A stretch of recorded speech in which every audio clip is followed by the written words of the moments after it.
ॐ ज्ञानतिमिरन्धस्य ज्ञानाञ्जनशलाकया चक्षुरुन्मीलितं येन तस्मै श्रीगुरवे नमः। श्रीचैतन्यमनोभीष्टं स्थापितं येन भूतले स्वयं रूप कदा मह्यं ददाति सपदान्तिकम्।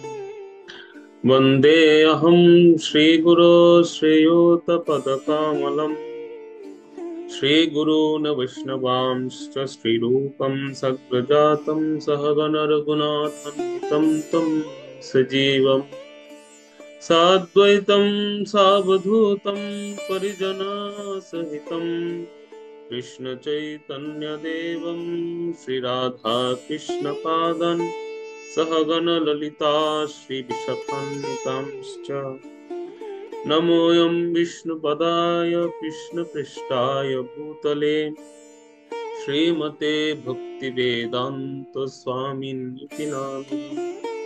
नमस्ते सारस्वती देवे गौरवाणी प्रचारिणे निर्विशेष शून्यवादी पाश्चात्य देशतारिणे वञ्चाकल्पतरुभ्यश्च कृपा सिन्धुभ्येव च पतितानां पावनेभ्यो वैष्णवेभ्यो नमो नमः।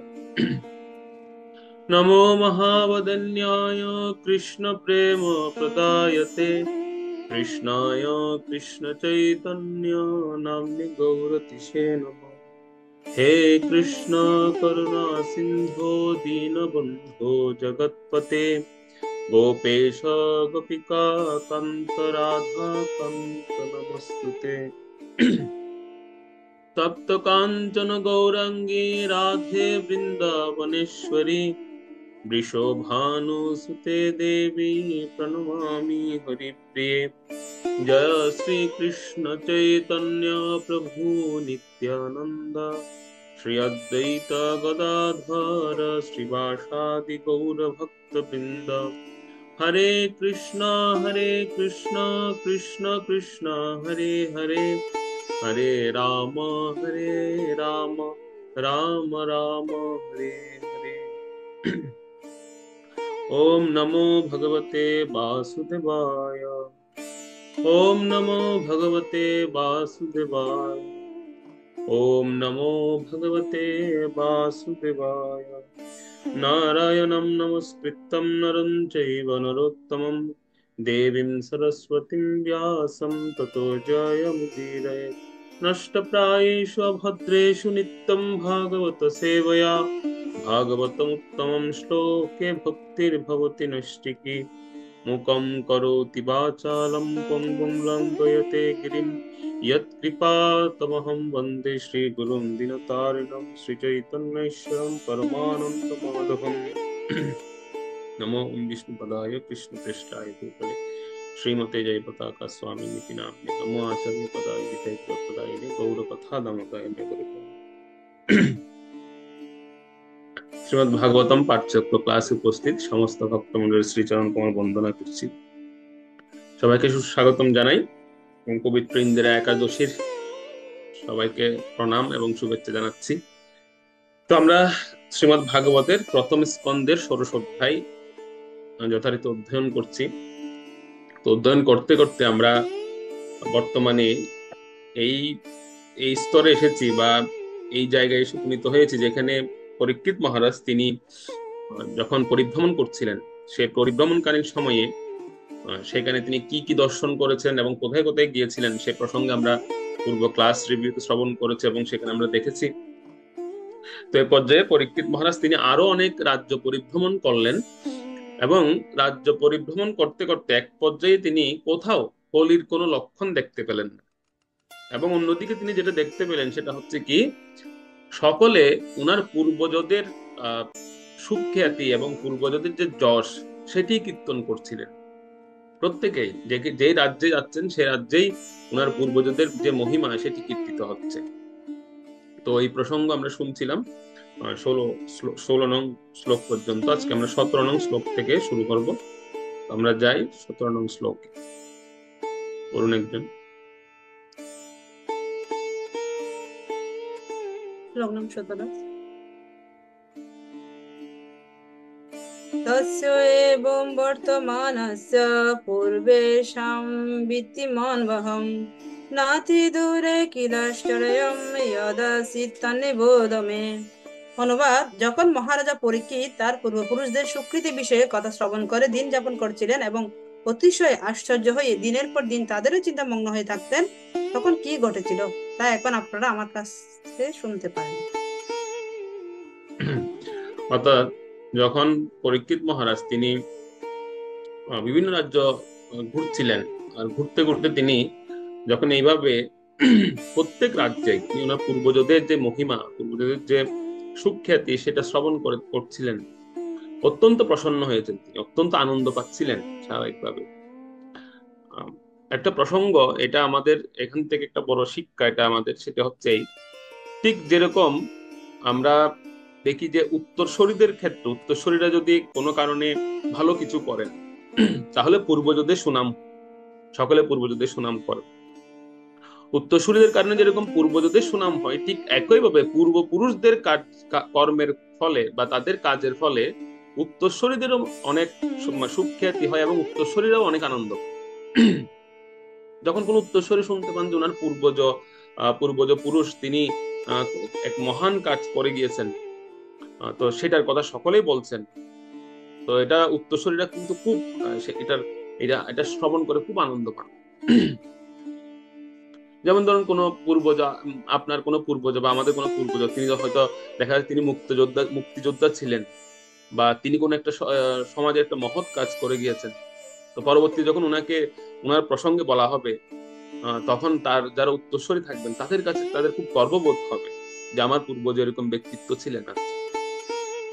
একইভাবে এটা কিন্তু উভয়ে, এটা যেরকম পূর্বজ এবং উত্তরসূরি উভয়ের কর্মই কিন্তু একটা কর্ম অপরজনকে মহিমান্বিত করে। পরীক্ষিত মহারাজ সেই জন্যই পরীক্ষিত মহারাজ যেখানে যাচ্ছিলেন ওনার পূর্বজদের যে কীর্তি সেটা শ্রবণ করে কিন্তু অত্যন্ত আনন্দিত হচ্ছে, কারণ পূর্বজরা সব ভালো কাজই করে গিয়েছে। এই জন্য দুই পক্ষেরই, পূর্বজ এবং উত্তরসূরি, এই দুই পক্ষেরই ভালো চরিত্রের হওয়া উচিত, দুই পক্ষেরই। এটা কিন্তু এক পক্ষের উচিত। অনেক সময় হয় কি যে পূর্বজ খুব খারাপ ছিলেন কিন্তু উত্তরসূরি ভালো হয়েছেন, এরকম আমরা দেখতে পাই প্রহ্লাদ হিরণ্যকশিপু। তো সেক্ষেত্রে উত্তরসূরির কারণে পূর্বজরা মহিমান্বিত হয় যে এরকম একটা কুলে এরকম একজন ব্যক্তি এসেছে। কিন্তু পরীক্ষিত মহারাজের জীবনে যেটা দেখতে পাচ্ছি, সেখানে পূর্বজরাও সুখ্যাতি ছিলেন, পূর্বজরাও মহান হরিভক্ত ছিলেন, এবং যিনি উত্তরসূরি এসেছেন পরীক্ষিত মহারাজ তিনিও মহান হরিভক্ত। তো উভয় ক্ষেত্রে যদি সৎ চরিত্রবান হন, ভালো চরিত্র অধিকারী হন, তাহলে কিন্তু উভয় কুলেরই বা উভয় যে পক্ষ, দুই পক্ষেরই সুখ্যাতি হয়। এটা খুব আনন্দদায়ক বিষয়। আর এই বিষয়টা যদি ভগবানকে কেন্দ্র করে হয় তাহলে তো সেটা আর আর মানে বলাই বাহুল্য। সেটা ভগবানকে কেন্দ্র করে দুই পক্ষের যারা ছিলেন সে সময়, পরীক্ষিত মহারাজের পূর্বজরাও ভগবানকে কেন্দ্র করেছিলেন এবং পরীক্ষিত মহারাজ ভগবানকে কেন্দ্র করে তিনি রাজ্য শাসন করছিলেন। তো উভয় পক্ষেরই কিন্তু অত্যন্ত মহান ছিলেন সেখানে। পরীক্ষিত মহারাজ যেখানে যাচ্ছিলেন উনি সেখানেই অবাক হয়ে শুনছিলেন ওনার পূর্বজদের কথা এবং খুব রোমাঞ্চিত হচ্ছিলেন বারবার। তো আমরা এখান থেকে একটা একটা একটা লেসন নিতে পারি এরকম। দেখবেন অনেক সময় আমরা কেবলমাত্র আমাদের উত্তরসূরিদেরকে উপদেশ দিই যে তোমরা ভালো হও, তোমরা ভালো হলে তাহলে আমাদের সুনাম হবে, বা তোমরা যদি ভালো কিছু করো তাহলে মা বাবার সুনাম হবে। আমরা এরকম মানে উত্তরসূরিদেরকে আমরা সবসময় উপদেশ দিই, কিন্তু একবারও আমরা আমাদের নিজেদের দিকে তাকাই না যে আমরা কি করছি। আমরা তো তাদের পূর্বজ, আমরা কি করছি, আমরা কি আমরা তাদেরকে যে উপদেশটা দিচ্ছি তাহলে সেটা কি আমরা করছি নাকি সেটা আমরা করছি। কিন্তু আমরা কিন্তু ঠিক এই আমাদের উত্তরসূরিদের উপদেশ দেওয়ার বেলায় সবসময় বলি এই তোমরা ভালো হও, তোমরা কিন্তু উল্টাপাল্টা কিছু করবে না, তোমরা ঠিক মতো কাজ করো।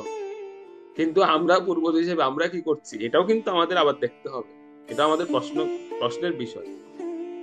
নাহলে আজকে যদি আমরা প্রশ্ন না করি নিজেদেরকে, তাহলে একটা সময় এই উত্তরসূরিরাই তারা নিন্দিত হবে আমাদের কর্মের জন্য, আমাদের কাজের জন্য, তারা কষ্ট পাবে। ঠিক আছে? তো যেমন যেমন ধরুন আমরা অনেক সময় তাদেরকে বলি এই বেশি মোবাইল দেখবে না, কিন্তু নিজে বসে বসে সারাদিন মোবাইল দেখছি। তো তখন এরা এরা তখন হয়তো, এখন তো তারা ছোট, তারা হয়তো কিছু বলবে না আমাদের, তারা সব মেনে নিচ্ছে, কিন্তু একটা সময় তাদের মনে এরকম আছে যে নিজে সারাদিন বসে বসে মোবাইল দেখছেন আর আমাকে বলছে মোবাইল দেখা যাবে না, মোবাইল দেখতে পারবো না বেশি। তো সেই জন্য উভয় পক্ষের, এটা আমাদের জন্য একটা শিক্ষা এই শ্লোকটা থেকে, যে উভয় পক্ষেরই নীতি আদর্শ সমানভাবে মেনটেন করতে হবে। এরকম নয় যে আমি পূর্বজ, আমি একটু যদি হেলাফেলা করি তাতে কোনো অসুবিধা নেই, উত্তরসূরিরা করতে পারবে না, তারা একদম এক চুল, তারা 10-এ 10 হতে হবে। কিন্তু আমাদেরও কিছু কর্তব্য আছে, আমাদের কিছু দায়িত্ব আছে। আমাদেরকে কিছু কিছু কাজ হয়তো আমাদের এরকম মনে হতে পারে যে এই জিনিসটা তো আমার খুব ইচ্ছে হচ্ছে, এটা একটু করি, কিন্তু অনেক সময় সেরকম কাজও কিন্তু আমরা চেপে রাখি, কারণ সেই কাজটা উত্তরসূরি যারা তাদের জন্য শুভদায়ক নয়। এরকম আমরা অনেক সময় দেখতে পাই যে আমাদের মা বাবারা বা অনেক বড় জনেরা, ওনারা এমন কিছু, ওনাদের একটা ইচ্ছা, সেই ইচ্ছাকে চেপে রাখেন শুধুমাত্র উত্তরসূরিদের কথা ভেবে, সেটা ওনারা বাস্তবায়ন করেন না। কারণ উত্তরসূরির জন্য সেটা মঙ্গলদায়ক নয়, সেই কাজটা হয়তো সেই সময়ের জন্য তার জন্য সেটা প্রযোজ্য নয়। সেজন্য এরকম কিছু কাজও অনেক সময় পূর্বজরা করেন না আমাদের সামনে। এটা কেন করেন না? কারণ আমরা যাতে সেখান থেকে শিখি এই বিষয়গুলো। একটা পারিবারিক একটা শিক্ষা, এটা কিন্তু অনেক গুরুত্বপূর্ণ একটা বিষয়, যেটাকে আমরা বলি সহবত শেখা, পরিবার থেকে সংস্কার শেখা। এটা কিন্তু খুব গুরুত্বপূর্ণ একটা বিষয়। এটা এটা প্রাপ্ত হওয়া, এটা যদি কেউ প্রাপ্ত হতে পারেন তাহলে তার মতো ভাগ্যবান আর কেউ নেই। ভালো সংস্কার কেউ প্রাপ্ত হন পরিবার থেকে, তো দেখবেন সেই সন্তানগুলো একটু আলাদা হন অন্যদের থেকে, অন্যদের তুলনায় একটু আলাদাই হন তারা, এবং তারা খুব শ্রদ্ধাশীল হন পূর্বজদের প্রতি, যারা পরিবার থেকে এই শিক্ষাটা পান। আহ তো যদি সেরকম শিক্ষা না পান, যদি কেবল, আমরা অনেক সময় দেখা যায় যে হয়তো আমি মেনটেন করছি না কিন্তু আমি উপদেশ দিচ্ছি, তখন দেখা যাবে একটা সময় তারা নিন্দা করবে আমাদের, তারাই নিন্দা করবে। যেরকম আমরা বলি না যে কোনো শিক্ষক ক্লাসে এসে বলছে যে ধূমপান স্বাস্থ্যের জন্য ক্ষতিকর, কিন্তু ওনার পকেটে তখন সিগারেটের প্যাকেট।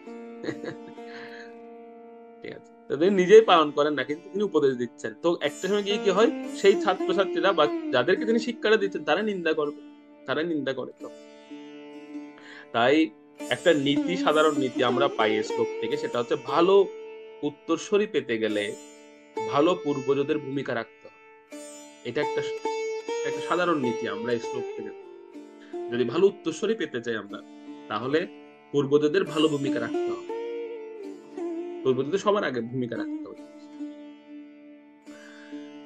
সব ভূমিকা রাখাটা হচ্ছে কিরকম, যে কেয়ারিং, বিষয়টা হচ্ছে কেয়ারিং। কিন্তু এখানে আপনারা কেউ এরকম ভাববেন না যে তাহলে কি আমরা আজকে থেকে সব বন্ধ করে দেবো, না। এই যে বিষয়টা হচ্ছে কিন্তু কেয়ারিং এর বিষয় এটা, অর্থাৎ আপনি আপনার উত্তরসূরিদের কেয়ারিং নিচ্ছেন, এই কেয়ারিং নেওয়াটা কিন্তু অনেক জরুরি বিষয় বর্তমান সময়ের প্রেক্ষাপটে। এটা এটাকে হেলাফেলা করবেন না এরকম, বা এটাকে আমরা অ্যাভয়েড করা উচিত নয় আমাদের। কেয়ারিং নেওয়াটা খুব গুরুত্বপূর্ণ, এমনকি এটা শুধু পরিবারে নয়। ছিল জয়াদ্বৈত স্বামী মহারাজ, তিনি প্রভুপাদের অন্যতম একজন শিষ্য ছিলেন, এখনো আছেন, বর্তমান আছেন। তো উনাকে প্রভুপাদ দার্শনিক ডাকতেন, কারণ উনি খুব দার্শনিক ভাবে কথাবার্তা বলতেন, মানে উনি খুব চুপচাপ থাকতেন, আর ওনাকে যদি প্রশ্ন করা হয় তিনি খুব সুন্দর দার্শনিক ভাবে উত্তর দিতেন, এবং ওনার উত্তরটা খুব যুক্তিযুক্ত। তো সেজন্য ওনাকে প্রভুপাদ এবং অন্যান্য গুরু ভাইয়েরা ওনারা সকলে ওনাকে দার্শনিক বলে ডাকতেন, ও দার্শনিক, দার্শনিকের মতো কথাবার্তা বলে। তো জয়দ্বৈত স্বামী মহারাজকে খুব, এই যে কিছুদিন আগে রিসেন্টলি ওনাকে একটা প্রশ্ন করা হয়েছিল যে বর্তমান ইসকনের প্রেক্ষাপটে যে আমাদের কোন জিনিসটার অভাব। ইসকনের যে লিডারশিপ সংঘ হয়েছে সেখানে ওনাকে এই প্রশ্নটা করা হয়েছে যে হে মহারাজ, ইসকনের বর্তমানে কোন বিষয়টার অভাব আপনি আপনি মনে করেন, কোন বিষয়টার অভাব বলে মনে করেন আপনি? তো তখন জয়াদ্বৈত স্বামী মহারাজ খুব সুন্দর উত্তর দিয়েছেন। তিনি বলছেন ইসকনে বর্তমানে কোনো কিছুর অভাব নেই, সবকিছুই আছে। ভালো জ্ঞানী ভক্ত আছেন, ভালো লেকচারার আছেন, ভালো পূজারী আছেন, ভালো বিগ্রহ সেবা করেন সেরকম আছেন, ভালো রাঁধুনি আছেন, ভালো ম্যানেজমেন্ট করার লোক আছেন, সবকিছুই আছে ইসকনে, কিন্তু একটা জিনিসের অভাব আছে এখনো। তো সবাই বলছে সেটা কি? তো মহারাজ বলছেন যে ইসকনে গ্র্যান্ড মাদারের খুব অভাব। গ্র্যান্ড মাদার মানে ঠাকুমা বা দিদিমা আমরা যেটা বলি, মহারাজ বলছেন এই দুটো জিনিসের অভাব, অর্থাৎ গ্র্যান্ড মাদার নেই ইসকনে। কারণ যারা এরকম ঠাকুমা বা দিদিমার আদর পেয়েছেন, আপনারা এটা জানেন যে ঠাকুমা বা দিদিমারা কিরকম আদর করেন তার নাতি বা নাতনিকে। কিরকম সম্পর্ক, এরকম যারা পেয়েছেন আপনাদের অনুভূতিটা আছে, যারা পাননি হয়তো তারা সেই জিনিসটা নাও বুঝতে পারেন, ফিল নাও করতে পারেন, কিন্তু যারা ঠাকুমা বা দিদিমার কাছ থেকে আদর পেয়েছেন আপনারা জানবেন, বা আপনাদের সেই উপলব্ধিটা হবে যে আসলে আহ, একটা একটা ঠাকুমা বা দিদিমা পরিবারে থাকা এটা অত্যন্ত মানে এটা সৌভাগ্যের বিষয়। বা তার কাছ থেকে আমরা কিভাবে কেয়ারিংটা পাই তার কাছ থেকে। আমার এখনো মনে পড়ে যে আমার ঠাকুমা উনি যখন আমাদেরকে ডাকতেন, আমরা যদি কি করে এরকম বলতাম, মানে কি বলে যদি সম্বোধন করতাম, তখন সঙ্গে সঙ্গে রেখে যেত। তিনি বলতো যে আমাকে কিলানোর জন্য ডাকছি, যদি কি বলতাম এরকম বলতে, অর্থাৎ তিনি এটা সহ্য করতে পারতেন। তখন উনার কাছ থেকে আমরা শিখেছি যে কেউ যদি ডাকে তাহলে আজ্ঞে বলে সম্বোধন করতে হবে। উনি এভাবে বলতেন যে আজ্ঞে বলে, আজ্ঞে বলা যায় না, উনি বলছে কি কেন বলছো তুমি। তো এরকম যে একটা কেয়ারিং বা এরকম একটা যে ওনারা শিক্ষা দেন, এটার নাম হচ্ছে কেয়ারিং। তো এটা সেজন্য জয়দ্রত স্বামী মহারাজ বলছিলেন যে আমাদের ইসকন সোসাইটিতে এই জিনিসটার অভাব বর্তমান। সবকিছু আছে কিন্তু কেউ যে একজন ঠাকুমার মতো কেয়ারিং করবে বা দিদিমার মতো একটু দেখবে, কেয়ারিং করবে, সেরকম ভক্ত আমি দেখতে পাচ্ছি না, মহারাজ বলছি যে এটার অভাব তো সেজন্য এই এই বিষয়টি যে কেয়ার নেওয়ার বিষয়টি, এটা কেন বলছি, কারণ এখান থেকে কিন্তু উত্তরসূরিরা সৃষ্টি হবে। এই পূর্বজদের এই ভূমিকা থেকে উত্তরসূরি সৃষ্টি হবে। আর সেরকম উত্তরসূরিরাই যখন সামনে যাবেন, সামনের দিকে যাবেন, তখন তারা যখন পূর্বজদের কীর্তিগুলো শুনবেন, একদিন তো তারাও পূর্বজ হবেন। তো তখন দেখবেন একটা সুন্দর সমাজ বিনির্মিত হবে। যেরকম পরীক্ষিত মহারাজ যেখানে যাচ্ছিলেন ওনার পূর্বজদের প্রশংসা শুনছিলেন, কেন? সে পূর্বজরা সেরকম তাদের পূর্বজদের সম্মান করেছিলেন এবং উত্তরসূরিদের কেয়ার করেছেন, সব শিখিয়েছেন সেভাবে। সেজন্য তিনি শুনতে পাচ্ছিলেন সব জায়গায়, সমগ্র ভারতবর্ষে তিনি শুনছিলেন। এভাবে সমগ্র ভারতবর্ষে তিনি তখন ঘুরতে ঘুরতে ঘুরতে ঘুরতে কোথাও কিন্তু তিনি কোনো কলির যেই উদ্দেশ্য নিয়ে তিনি বেরিয়েছিলেন, গৃহ ত্যাগ করেছেন, অর্থাৎ যেটা দিগ্বিজয়ী বের হয়েছিলেন যে উদ্দেশ্য নিয়ে, সেরকম কোনো চিহ্ন বা লক্ষণ তিনি দেখতে পাচ্ছিলেন, কোনো লক্ষণ বা চিহ্ন তিনি সেখানে কোথাও দেখতে পাচ্ছিলেন। তো এভাবে ঘুরতে ঘুরতে তিনি একটা সময় সরস্বতী নদীর তীরে এসে উপস্থিত করেন। সরস্বতী নদীর তীরে তিনি এসে সরস্বতী নদীকে দেখে দর্শন করে প্রণাম করলেন, যেহেতু অত্যন্ত পবিত্র নদী। তো দর্শন করে প্রণাম করার পরে তিনি একটা অদ্ভুত দৃশ্য দেখলেন, এক অদ্ভুত দৃশ্য তিনি দর্শন করলেন। সেই অদ্ভুত ঘটনা বা দৃশ্যটা কি, সেটা ছিল সুত গোস্বামীপাদ 18 নম্বর শ্লোকে বর্ণনা করছেন। আমরা 18 নম্বর শ্লোকে যাই, এটা পড়ুন।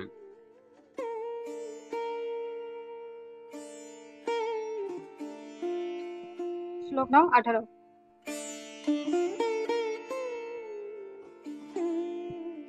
ধর্মঃ পদৈকেনাচারन् বিচ্ছায়ামোপলভ্যগাম পৃচ্ছতি স্ম শ্রবদানাম বিবৎস সামেব মাতরম। অনুবাদ: ধর্মনীতির রক্ষক ধর্মরাজ একটি বৃষের রূপ ধারণ করে ইতস্তত বিচরণ করছিলেন। আর তখন তার দেখা হয়েছিল গাভীরূপী ধরিত্রী মাতার সাথে। তিনি যেন বৎসাহারা গোমাতার মতোই বিষণ্ণ হয়েছিলেন। তার চোখে ছিল অশ্রুধারা, আর তার দেহের সৌন্দর্য যেন হারিয়ে গিয়েছিল। তাই ধর্মরাজ তখন ধরিত্রী মাতাকে নিম্নরূপ প্রশ্ন করেছিলেন। তো তিনি যে অদ্ভুত ঘটনা দর্শন করলেন পরীক্ষিত, সেটি হচ্ছে এই সুত গোস্বামীপাদ বর্ণনা করছেন যে ধর্মরাজ, স্বয়ং ধর্মরাজ, তিনি একটা বৃষ রূপ ধারণ করে, একটা ষাঁড়ের রূপ ধারণ করে তিনি ইতস্তত বিচরণ করছিলেন। কেন এখানে ইতস্তত শব্দটা খুব গুরুত্বপূর্ণ, দেখুন অনুবাদে আছে ইতস্তত বিচরণ করছেন। ইতস্তত কেন? কারণটা হচ্ছে মানুষ কখন ইতস্তত বিচরণ করেন বা একজন ব্যক্তি কখন ইতস্তত বিচরণ করেন, যখন হচ্ছে সে স্বাভাবিকভাবে চলতে পারে, তখন তিনি ইতস্তত বিচরণ করেন। তো কেন ধর্মরাজ স্বাভাবিকভাবে বিচরণ করতে পারছিলেন না? কারণ ধর্মরাজের অলরেডি 4টা পা, বৃষরূপে যেহেতু তিনি আছেন, চার পায়ে তিনি দাঁড়িয়ে আছেন, তো 4 পায়ের মধ্যে 3টি পাই কেটে দেওয়া হয়েছে। মাত্র একটি পায়ের উপর তিনি দাঁড়িয়ে আছেন। পদা একেন চর, মাত্র একটি পায়ে, এখানে বলা হচ্ছে একটি পায়ের উপর তিনি বিচরণ করেন। তাহলে একটি পায়ের উপর একটা চতুষ্পদ প্রাণী তিনি যদি একটি পায়ের উপর বিচরণ করেন, তাহলে তো তিনি অবশ্যই ইতস্তত বিচরণ করবেন, স্বাভাবিকভাবে হাঁটতে পারবেন না। তথাপি তিনি কি করলেন, তিনি সামনে গাভী রূপে যে ধরিত্রী মা, সেই ধরিত্রী মায়ের কাছে গেলেন এই যে দৃশ্যপট, এই দৃশ্যপট কিন্তু পরীক্ষিত মহারাজ দর্শন করছিলেন, কিন্তু পরীক্ষিত মহারাজ দেখছিলেন বটে, পরীক্ষিত মহারাজ চিনতে পারছিলেন না যে এরা কারা, এই বৃষটাই বা কে, বা এই গাভীটাই বা কে। পরীক্ষিত মহারাজ কিন্তু জানতেন না, বা তিনি জানেন না, এখনো অব্দি জানেন না। তিনি কেবলমাত্র দর্শন করছিলেন এই অদ্ভুত ঘটনাটা, যে একটা একটা চতুষ্পদ প্রাণী বৃষ, তার 3টা পায়ে কাটা, একটা পায়ের উপর ভর দিয়ে সে হাঁটছেন, আর অন্যদিকে একটা গাভী, তিনি মনোকষ্টে বা মনোদুঃখ নিয়ে বসে আছেন, সেই গাভীর কাছে সেই বৃষটি যাচ্ছেন। জাস্ট এই দৃশ্যটা দেখছিলেন। এবং এমনকি এই এই যে কিছুক্ষণ পরে দেখবেন, এই যে বৃষ, ধর্মরাজ বৃষ এবং ধরিত্রী মাতা রূপী যে গাভী রূপী যে ধরিত্রী মাতা, এই দুইয়ের মধ্যে যে কথোপকথন হবে, এটাও কিন্তু পরীক্ষিত মহারাজ শুনবেন। পরীক্ষিত মহারাজ এই কথোপকথনটা শুনেন, উনি শুধু দেখছিলেন যে গাভী এবং বৃষ তারা যেন পরস্পর পরস্পরের সঙ্গে মানে আলাপ করছে ঠিকই, কিন্তু কিছুই শুনতে পাচ্ছিলেন না তিনি। শুনতে পেলে তো তিনি চিনতে পারতেন, কিন্তু শুনছিলেন না, শুধু দূর থেকে তিনি দর্শন করছিলেন। কিন্তু আমাদের সৌভাগ্য দেখুন, আমরা সুত গোস্বামীপাদের কৃপায় আমরা সেই কথোপকথন শুনতে পাচ্ছি। আমরাও কিন্তু না হলে শুনতে পেতাম না, আমরাও কেবল দেখতাম শুধু, আর চিন্তা করতাম যে এরা কে, এরা কি করছিল সেখানে। কিন্তু এই হচ্ছে বৈষ্ণবের শ্রীমুখ থেকে শ্রবণের বা বৈষ্ণবের শ্রীমুখ থেকে যে শ্রবণ, তার ফল হচ্ছে যে আভ্যন্তরীণ বিষয়টা, আভ্যন্তরীণ যে ঘটনাটা, সেটা বৈষ্ণবেই জানেন, তিনি ব্যাখ্যা করতে পারেন। তো ছিল শুধু গোস্বামীপাদের কৃপায় আমরা সেই প্রশ্ন উত্তরটি শুনবো, বা সেই বিষয়গুলো আমরা শুনবো এখানে। তো বৃষরূপী ধর্মরাজ তিনি খুব ধীরে ধীরে এগিয়ে গেলেন গাভীরূপী ধরিত্রী মাতার দিকে, তিনি এগিয়ে গেলেন আস্তে আস্তে। এবং এগিয়ে গিয়ে তিনি কি করলেন, অর্থাৎ তিনি সেখানে যে জিনিসটা করলেন সেটা হচ্ছে যে তিনি ধরিত্রী মাতাকে বিষণ্ণ দেখে তিনি সেখানে জিজ্ঞেস করছিলেন, বা সেদিকে প্রথমত সেদিকে যাবার প্রয়াস করছেন, খুব কষ্টে তিনি সেদিকে গিয়েছেন। তো এটা হচ্ছে ধর্মের প্রথম লক্ষণ। ধর্মের প্রথম লক্ষণটা কি? ধর্মের প্রথম লক্ষণটা হচ্ছে ওনার হাজার কষ্ট বা হাজার অপারগতা থাকা সত্ত্বেও তিনি অপরের দুঃখ যখন দর্শন করেন, তখন তিনি সামনের দিকে এগিয়ে যান। এটা হচ্ছে ধর্মের প্রধান লক্ষণ, এবং এটি হচ্ছে আমাদের ধর্মের সৌন্দর্য।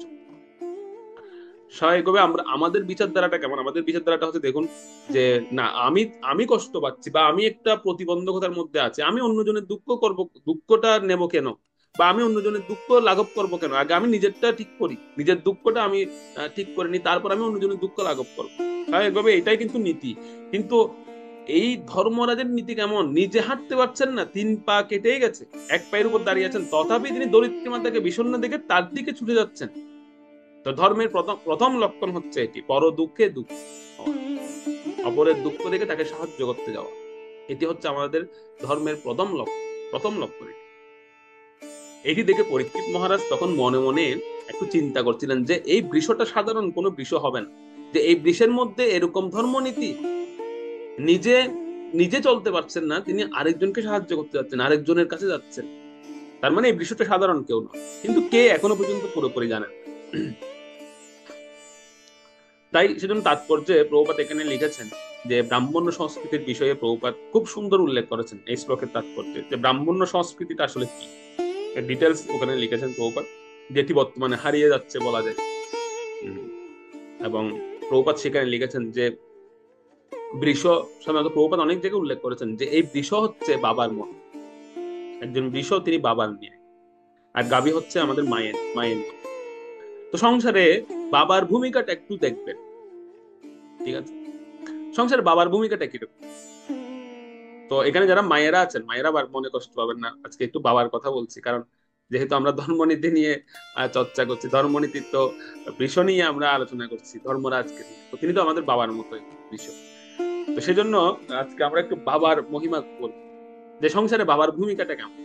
বাবার ভূমিকাটা হচ্ছে যে তিনি শত কষ্ট সহ্য করেন কেবলমাত্র ওনার পত্নী এবং সন্তানদের মুখে একটু হাসি দেখার জন্য। শত কষ্ট তিনি নিজে সহ্য করেন বা চেপে রাখেন, তিনি অনেক কষ্ট চেপে রাখতে পারেন, তিনি কিন্তু দেখান না, সেটা না দেখিয়ে উনার শত কষ্ট শত ইচ্ছা উনি চেপে রাখেন শুধুমাত্র সংসারের স্ত্রী এবং সন্তানদের মুখে হাসি ফোটানোর জন্য। উনার অনেক ইচ্ছে হয়, যেমন এই যে এখন দুর্গাপূজা আসছে, প্রত্যেকে জামা কাপড় শাড়ি টাড়ি সব কিনছেন, কিন্তু বাবাদেরও কিন্তু ইচ্ছে হয় একটু কেনার। কিন্তু অনেক সময় দেখবেন যে বাবা তিনি সন্তানদের কিনে দিচ্ছেন, স্ত্রীকে কিনে দিচ্ছেন, কিন্তু তিনি নিজে কিনেন। আবার অনেক স্ত্রীরা আছে এরকম যারা জিজ্ঞাসা করে না, আচ্ছা তোমার জন্য কিনেছো, এরকম জিজ্ঞাসা করে না। আমাকে একদিন একজন বলছিল, প্রভু সংসারে দেখুন আমি সবার জন্য কিনে দিচ্ছি, আমাকে কেউ জিজ্ঞাসা করছে না যে তোমার জন্য কিনেছো। তাই বলছে এটাই সংসার, কি করবেন আর, মেনে নিতে হবে। কিন্তু তারপরও তার মধ্যে দুঃখ নেই, কেন? যে সন্তানরা খুশি হয়েছেন, পত্নী খুশি হয়েছেন। যেমন এখানে ধরিত্রী মাতা দেখুন, তিনি মুখ গম্ভীর করে বসে আছেন।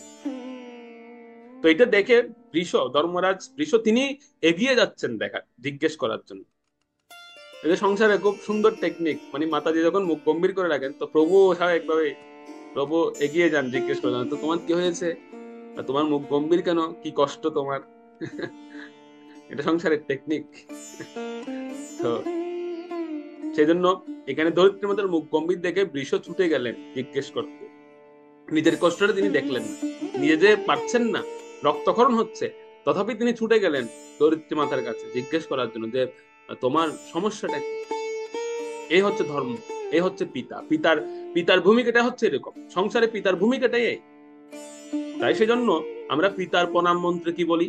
পিতা স্বর্গ, পিতা ধর্ম, পিতা হি পরম। পিতাই হচ্ছে স্বর্গ, পিতাই হচ্ছে ধর্ম। ধর্ম মানে হচ্ছে পিতা। পিতার কাছ থেকে আমরা ধর্ম নিতে শিক্ষা পাই। পিতরি প্রীতিমাপন্নে প্রিয়ন্তে সর্বদেব। যে সেই পিতাকে যদি কেউ প্রীতি করতে পারেন, তাহলে সমস্ত দেবতা তার উপর প্রসন্ন। তো এ হচ্ছে সংসারে পিতার ভূমিকা। সেজন্য পিতাকে ধর্মের সঙ্গে তুলনা করা হয়েছে। পিতা হচ্ছেন একজন ধর্মের প্রতীক। তো পরীক্ষিত মহারাজ সব দেখছিলেন, কিন্তু কিছুই বুঝতে পারছিলেন না আসলে কি ঘটছিল সেখানে। এই গাভী বাকে বা এই বিষটাই বাকে কিছুই বুঝতে পারছিলেন না, কেবল দর্শন করে যাচ্ছিলেন। একটা অদ্ভুত দৃশ্য তিনি দেখে যাচ্ছিলেন, বাইরা কারা এবং কি কথোপকথন হচ্ছিল দুজনের মধ্যে, সেটি কোনো কিছু তিনি বুঝতে পারছিলেন না। তো কিন্তু আমরা শিলসুত গোস্বামীপাদ তিনি বর্ণনা করছেন যে কি কথোপকথন হচ্ছিল দুইয়ের মধ্যে। তো প্রথম ধর্ম জিজ্ঞাসা করলেন, 19 নম্বর শ্লোক আমরা যাই, সেখানে ধর্ম ধরিত্রী মাতাকে প্রশ্ন করছেন, তিনি জিজ্ঞেস করছেন। 19 নম্বর শ্লোকটা পড়ুন।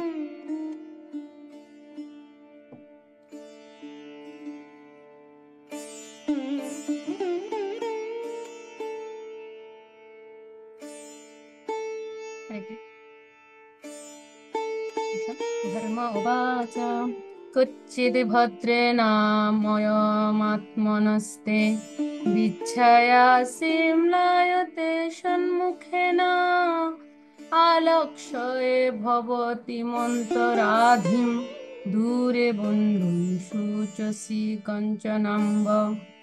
অনুবাদ: ধর্মরাজ শুধালেন, হে মাতো, আপনি কি সম্পূর্ণ কুশলে নেই?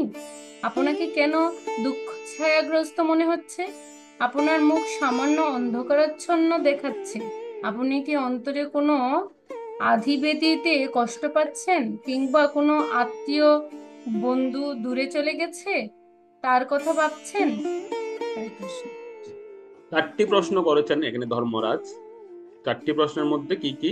প্রথমত হচ্ছে, আপনি কি সম্পূর্ণ কুশলে আছেন বা আপনি কি সম্পূর্ণ কুশলে নেই, এটা একটা প্রশ্ন। এবং আপনাকে কেন দুঃখ ছায়াগ্রস্ত মনে হচ্ছে, যে আপনার মুখমণ্ডলে কেন দুঃখ দেখা যাচ্ছে, দ্বিতীয় প্রশ্ন। 3 নম্বর প্রশ্ন হচ্ছে, আপনি কি কোনো আদি ব্যাধিতে কষ্ট পাচ্ছেন, 3 নম্বর। 4 নম্বর প্রশ্ন হচ্ছে, কোনো আত্মীয় বন্ধু কি আপনার কাছ থেকে দূরে চলে গিয়েছে। এই চারটা প্রশ্ন, এই চারটি প্রশ্নকে বলা হয় সাধারণত মৌলিক প্রশ্ন। ঠিক আছে, এই চারটি হচ্ছে মৌলিক প্রশ্ন। মানে এটাকে আপনারা যারা ডায়লগ পড়েছেন দেখবেন, ডায়লগে যেরকম প্রথম একটা ভূমিকা থাকে, মানে একটা ইন্ট্রোডাকশন থাকে, যে দুজনের মধ্যে একটা পরিচিতি হয় বা দুজনের মধ্যে একটা দেখা হলে আমরা সাধারণত যেভাবে জিজ্ঞেস করি যে কেমন আছেন, ভালো আছেন, কুশল বিনিময় যাকে আমরা বলি, এটা হচ্ছে কুশল বিনিময়। এই চারটা প্রশ্ন সাধারণত কেউ কাউকে দেখলে এই প্রশ্নগুলোই করে থাকে, যে আপনি কেমন আছেন, সম্পূর্ণ ভালো আছেন তো, সম্পূর্ণ কুশল আছেন তো, বা আপনি কি এরকম কোনো কষ্টে আছেন। তো যদি দেখা যায় যে অপরপক্ষের মুখমণ্ডল খুব ভারী, তখন এই প্রশ্নগুলো আসে যে আপনি কি কোনো কষ্টে আছেন, কোনো আদি ব্যাধিতে আছেন, এরকম প্রশ্নগুলো করা হয়। এবং এই যে চারটি প্রশ্ন, চারটি বিষয়, এই বিষয় কিন্তু বর্তমানে আমরাও কিন্তু এই চারটা বিষয়ের কারণে অসুখী থাকি। এই চারটা প্রশ্ন কিন্তু আমাদের জন্য অনেক গুরুত্বপূর্ণ। এই চারটা বিষয় কিন্তু বর্তমানে আমাদেরকে কষ্ট দেয়। এই এই এই সেজন্য এই চারটা বিষয় বা এই সমস্ত বিষয়গুলো যখন সংগঠিত হয়, সর্বপ্রথম দুঃখটা দেখা যায় আমাদের চেহারার উপর, মুখমণ্ডলের উপর দেখা যাবে। সেজন্য মুখমণ্ডলটা কিন্তু অনেক অনেক কিছুর কথা বলে না, যে চেহারা আমাদের হচ্ছে একটা কি প্রতিচ্ছবি, আমাদের মনের প্রতিচ্ছবি হচ্ছে চেহারা। চেহারার মধ্যে বোঝা যায় যে সে কেমন আছে, তার ভিতরে কি চলছে। একটা ব্যক্তিকে চিনতে গেলে বা একটা ব্যক্তি সম্পর্কে সম্যক ধারণা নিতে গেলে তিনটা জিনিস দেখতে হবে, শাস্ত্রে বলা হচ্ছে। কি কি দেখবেন? তো এগুলো জেনে রাখুন, কারণ আপনারা কোনো ব্যক্তি সম্পর্কে চিনতে গেলে আপনাদের এটা লাগে। শাস্ত্রে বলা হচ্ছে তিনটা বিষয় কি? প্রথমে হচ্ছে নেত্রম, তার চোখ। তার চোখ কি স্থির নাকি তার চোখটা চঞ্চল, একবারের দিকে দেখাচ্ছে একবারের দিকে দেখাচ্ছে। তো দেখবেন যার চোখ হচ্ছে চঞ্চল সেই ব্যক্তিটা কিন্তু সুবিধার নয়, সে কিন্তু ছলনাবাজ। ঠিক আছে?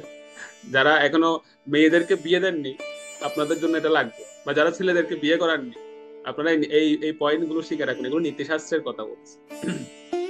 নীতিশাস্ত্রে বলা হচ্ছে পুরুষ পরীক্ষা করার ক্ষেত্রে বা কোনো স্ত্রী পরীক্ষা করার ক্ষেত্রে এই বিষয়গুলো দেখা উচিত। নেত্রম, প্রথমে হচ্ছে চোখ। চোখ স্থির কিনা তার, নাকি চোখ চঞ্চল। যেমন ভগবানকে গোপিকারা বলতেন যে কৃষ্ণ হচ্ছে চঞ্চল কপট, কেন? তার চোখটা চঞ্চল। আর ভগবান রামচন্দ্রের চোখ ছিল স্থির, সেজন্য তিনি সবসময় স্থির ছিলেন, শান্ত মূর্তি। তো এরকম প্রথমে দেখতে হবে নেত্রম, মানে চোখ, দেখে বোঝা যাবে ব্যক্তিটা কেমন। দ্বিতীয় হচ্ছে বক্ত্রম, মানে বাণী, অর্থাৎ শব্দ, কি কথা বলেন তিনি, কি সম্বন্ধে কথা বলেন। ওনার সঙ্গে যখন কথা বলা হবে, সেই ছেলে বা মেয়ের সঙ্গে যখন কথা বলবেন আপনি, তিনি আসলে সে কোন প্রসঙ্গে কথা বলে ইন্টারেস্ট পায়, তার আসক্তিটা কোন কথায়, এই শব্দের মাধ্যমে আমরা বুঝতে পারবো যে সে কোন ব্যক্তিত্বের অধিকারী হন বা কিরকম ব্যক্তিত্বের। তো দ্বিতীয় হচ্ছে বক্ত্রম, মানে শব্দ। আর 3 নম্বর হচ্ছে বিকার। বিকারও মানে হচ্ছে তার খাওয়া দাওয়া, তার বসার নিয়ম, কিভাবে বসেন, কিভাবে ভোজন করেন, তার হাল চাল, চলাফেরা কেমন, এটা হচ্ছে 3 নাম্বার। এটা অনেক গুরুত্বপূর্ণ। যেমন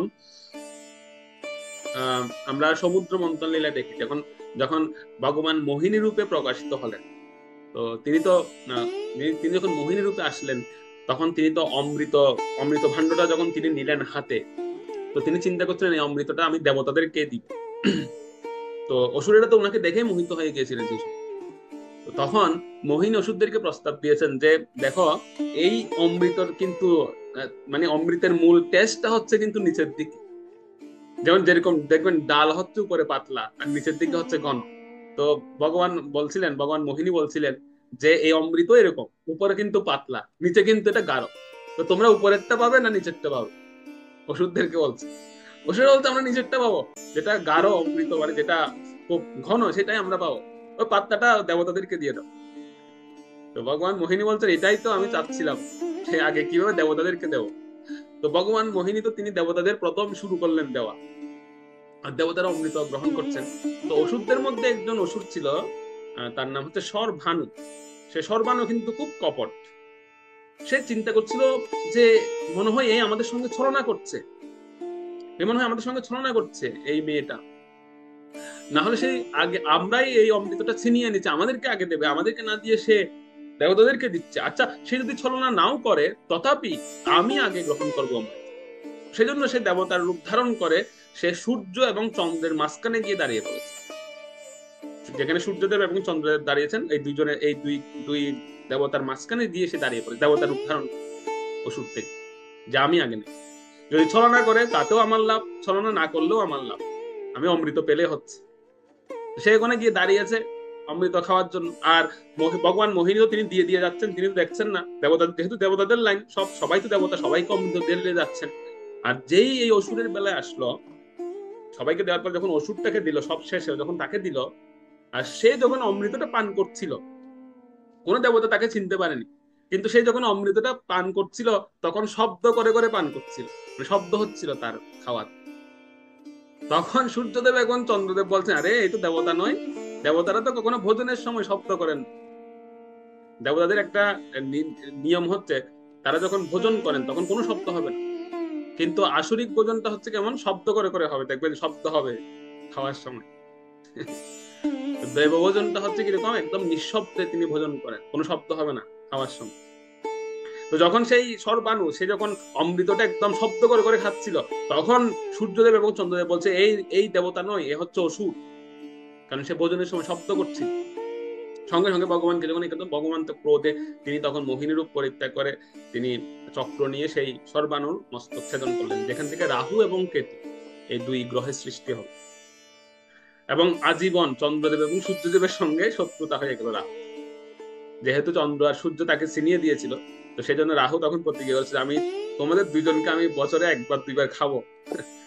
যদিও সে খেয়ে রাখতে পারে না, ভোজন করে ঠিকই, কিন্তু আবার বেরিয়ে যায়, যেহেতু তার গলা কাটা, রাখতে পারে না, সেজন্য গ্রহণ হয়, চন্দ্রগ্রহণ এবং সূর্য গ্রহণ। রাহু এই প্রতিশোধটা নেই। তো সেই জন্য দেখুন এই যে বিকার, সর্বশ্রেষ্ঠ বলেন যে কি বিকার, যে ভোজনের নিয়মটা কেমন, তার বসার নিয়মটা কেমন, বা তার চলাফেরা কেমন, এই জিনিসগুলো দিয়ে আমরা কিন্তু চিনতে পারি যে ব্যক্তিটা কেমন হবে। তো এখানে কোন নীতিটা ধর্মরাজ দর্শন করলেন, তিনি ধরিত্রী মায়ের চেহারাটা দর্শন করলেন। চেহারা দর্শন করে তিনি বুঝতে পারলেন যে ধরিত্রী মাতা তিনি নিশ্চয়ই কোনো কষ্টে বা মনোকষ্টে আছেন, যার কারণে উনার মুখমণ্ডলে এরকম একটা গভীর চিন্তার রেখা তিনি দেখতে পাচ্ছেন। এই লক্ষণ দেখে তিনি সেই জন্য ধরিত্রী মাতাকে 4টা প্রশ্ন করেছিলেন, যে 4টা প্রশ্ন খুব গুরুত্বপূর্ণ তাৎপর্য। প্রভুপাদ বলেছেন যে এই যে বিষয়গুলো, আত্মীয় চলে যাওয়া বা আত্মীয় বিদেশে থাকা, প্রবাসে থাকা, তার জন্য আমাদের অনেক সময় শোক হয়, অনেক সময় আমরা কষ্ট পাই কোন আত্মীয়ের কারণে। প্রভুপাদ তাৎপর্য এই বিষয়গুলো উল্লেখ করেছেন।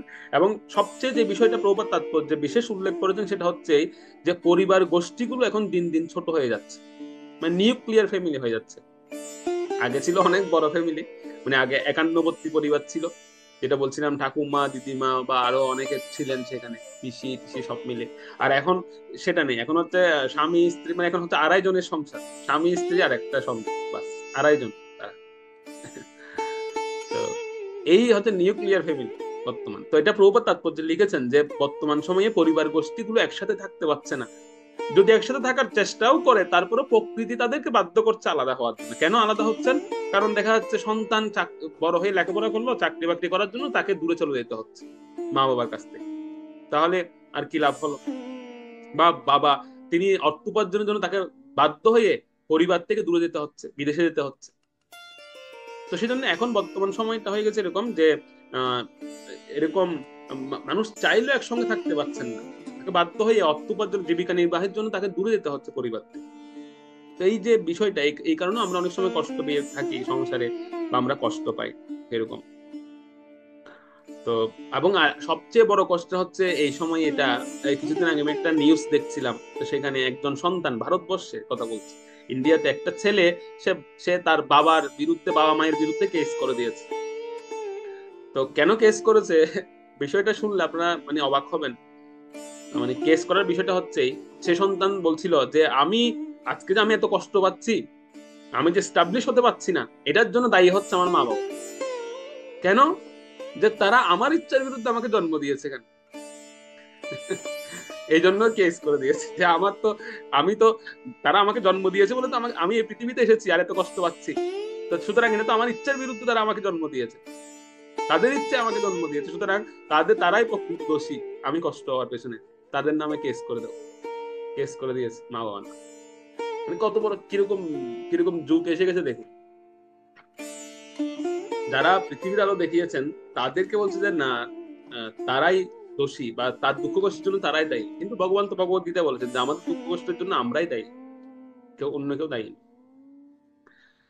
তো এরকম পরিস্থিতি বা এরকম পরিবারগুলো ঠিক এরকম হয়ে যাচ্ছে, দিন দিন খুব ছোট হয়ে যাচ্ছে, এবং তারা একজন আরেকজনের কাছ থেকে দূরে যাওয়ার কারণে তারা কষ্ট পাচ্ছেন, বিভিন্ন ভাবে শোক পাচ্ছিলেন, বাবা ছেলের কাছ থেকে, ছেলে মায়ের কাছ থেকে, স্বামী স্ত্রীর কাছ থেকে দূরে চলে যাচ্ছেন, এরকম এই বিষয়গুলো এখন দেখা যাচ্ছে। যদি সেটা বিচ্ছেদ না হয়, তথাপি অর্থ উপার্জনের জন্য হলেও তাকে বাইরে যেতে হচ্ছে, ঠিক আছে? এছাড়াও আরো যে জিনিসটা যেটাকে আদি ব্যাধি বলা হচ্ছে, সেটা হচ্ছে কি এরকম যে আভ্যন্তরীণ কিছু রোগ আমাদের শরীরকে কষ্ট দিচ্ছে। হয়তো দেখা যাচ্ছে পরিবারে তেমন কোনো সমস্যা নেই, পরিবারে তেমন কোনো সবাই একসঙ্গে আছে, কিন্তু সদস্যদের ভেতরে ভেতরে কিছু আভ্যন্তরীণ রোগ সৃষ্টি হচ্ছে, যেগুলো জটিল রোগ। মানে যেগুলো দেখা যাচ্ছে এই রোগটা সম্পর্কে আমি জানতাম না, হঠাৎ করে রোগটা দেখা দিয়েছে, খুব জটিল একটা রোগ। এটার নাম হচ্ছে আদি ব্যাধি, মানে হঠাৎ করে দেখা দেওয়া এই রোগ। এগুলো যখন দেখা দেয় তখন সংসারে আবার অশান্তি সৃষ্টি হয়। চিকিৎসা করাও বা তাকে শুশ্রূষা দাও, এই যে বিষয়গুলো, বা যে ব্যক্তিটার রোগটা হয়েছে সেই ব্যক্তিটা হৃদয়ে অনেক কষ্ট পান যে আমার জন্য কত মানুষ কষ্ট পাচ্ছে। তো ধর্মরাজ ধরিত্রীমান থেকে জিজ্ঞেস করছেন যে আপনি কি সেরকম কোনো আদি ব্যাধিতে কষ্ট পাচ্ছেন, যে আপনার আভ্যন্তরে কি কোনো রোগ হয়েছে সেরকম, যে রোগের কারণে আপনি কষ্ট পাচ্ছেন?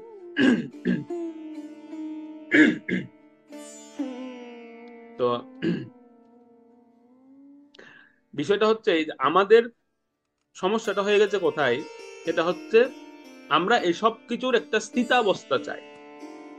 প্রভুপাদ তাৎপর্য সেটা লিখেছেন যে আমরা কিন্তু সবকিছু একটা স্থিতাবস্থা চাই, যে না না এরকম গন্ডগোলের মধ্যে থাকা যাচ্ছে না, বা এরকম স্বামী দূরে চলে গেছে এখন থাকা সম্ভব নয়, বা সন্তান দূরে চলে গেছে না এটা সহ্য করতে পারছি না, বা মানে আমাদের বিষয়টা হচ্ছে কি আমরা একটা স্থিত অবস্থা, মানে সবাইকে নিয়ে খুব সুন্দরভাবে সুখে সুখে থাকতে চাওয়া, এটার নাম হচ্ছে একটা স্থিতাবস্থা। এটা সম্ভব নয় এই পৃথিবীতে, এটা সম্ভব নয়, কখনো সম্ভব নয়। তো আমরা হয়তো ভাবছি যে না, হয়তো এখানে আমি শান্তিতে নাই, অন্য জায়গায় গেলে আমি শান্তি থাকতে পারবো, এরকম অনেক সময় আমরা ভাবি যে এখানে পরিবেশটা মনে ঠিক নেই, অন্য জায়গায় পরিবেশে গেলে আমি ভালো থাকতে পারবো। কিন্তু দেখালো ওখানেও যখন গেলেন, ওখানেও এরকম কোনো না কোনো ঘটনা, এই যে যে বিষয়গুলো আদি ব্যাধি বলি বা যা কিছু বলি না কেন, এই রিসেন্ট এই ক্লাসটা শুরু হওয়ার পূর্বে একজন ভক্ত আমাকে ফোন করেছেন। তিনি ভারতবর্ষের উত্তরপ্রদেশে থাকেন, তো তিনি আগে বাংলাদেশে ছিলেন। তিনি আমাকে ফোন করে বলছিলেন, ওনার বিষয়গুলো বলছেন। তো বলতে গিয়ে এক পর্যায়ে বলে ফেলেন যে প্রভু, এখানে মনে করছিলাম যে যে ইন্ডিয়াতে আসলাম, মনে করছিলাম যে একটু ভালো ভালো থাকবো। হ্যাঁ, এখানে হয়তো বাংলাদেশের মতো সেরকম পরিস্থিতি নেই, কিন্তু মানে মানে ওনার স্ত্রী যেমন একটা জটিল রোগ দেখা দিল যে হয়তো আর নাও বাঁচতে পারেন, সেরকম পরিস্থিতি হয়ে গেছে। অনেক টাকা খরচ হয়ে যাচ্ছে, যা রোজগার করছেন সব টাকা ওই স্ত্রীর রোগের পেছনে চলে যাচ্ছে।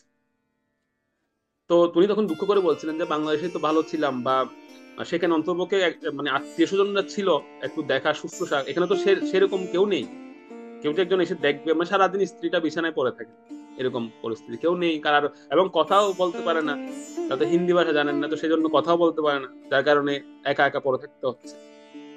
তো দেখা যাচ্ছে যে এই যে আমরা একটা যে স্থিত অবস্থা চাই, যে একটা পরিস্থিতি ভালো হোক, একটা ভালো পরিবেশে আমি থাকবো, বা ভালো ভালো সবাইকে নিয়ে একসঙ্গে, ঠিক এটা এই জগতে সম্ভব নয়। প্রভুপাদ তাৎপর্য লিখেছেন যে এটা সম্ভব নয় কখনো। এই স্থিত অবস্থা আমরা হয়তো ক্ষণিকের জন্য পেতে পারি, কিছু সময়ের জন্য পাই, কিন্তু এটা চিরস্থায়ী চিন্তা করা যে আমি চিরস্থায়ী এই স্থিত অবস্থার মধ্যে থাকবো, এটা কখনো সম্ভব এই জগৎ। না হলে জগতের নাম দুঃখালয়ম দেওয়া হবে, এই সুখালয়ম দিয়ে দিত, সবার কাছে থাকবে।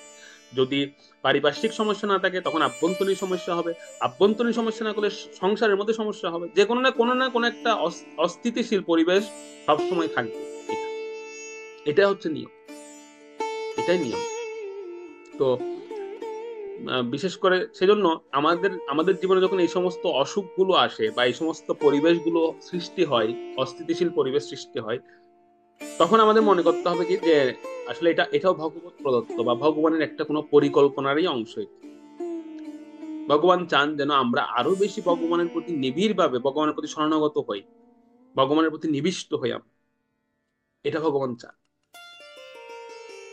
যেমন একটা একটা একটা জোকস এর কথা মনে পড়ে যাচ্ছে এরকম বলতে বলতে গিয়ে, যে আসলে অনেক সময় আমাদের জন্য এটা দরকার, এরকম একটা অস্থিতিশীল পরিবেশ, এটা রোগ হোক বা যে কোনো বিষয় হোক, এটা আমাদের জন্য একটা দরকার, খুব বেশি দরকার। আমরা যদি সবসময় স্থিত অবস্থার মধ্যে থাকি, তাহলে কিন্তু আমাদের মধ্যে শরণাগতি ভক্তিটা অত বৃদ্ধি পায়, এটা আস্তে আস্তে কমে যায়। যেই অস্থিতিশীল পরিবেশ বা কোনো একটা জটিল রোগ দেখা দেয়, তখন কিন্তু আমাদের ভগবানের প্রতি নির্ভরশীলতাটা আরো বেড়ে যায়। সেজন্য এটা একটু দরকারও হয় মাঝে মাঝে। তো একটা একটা যেটা বলছেন, একটা জোকস মনে পড়ে যাচ্ছে, সেটা হচ্ছে এরকম যে একটা গ্রামে একজন দার্শনিক বাস, অনেক বড় দার্শনিক তিনি, সবাইকে অনেক জ্ঞান দিতেন, মানে সবাই ওনার কাছ থেকে পরামর্শ নিত।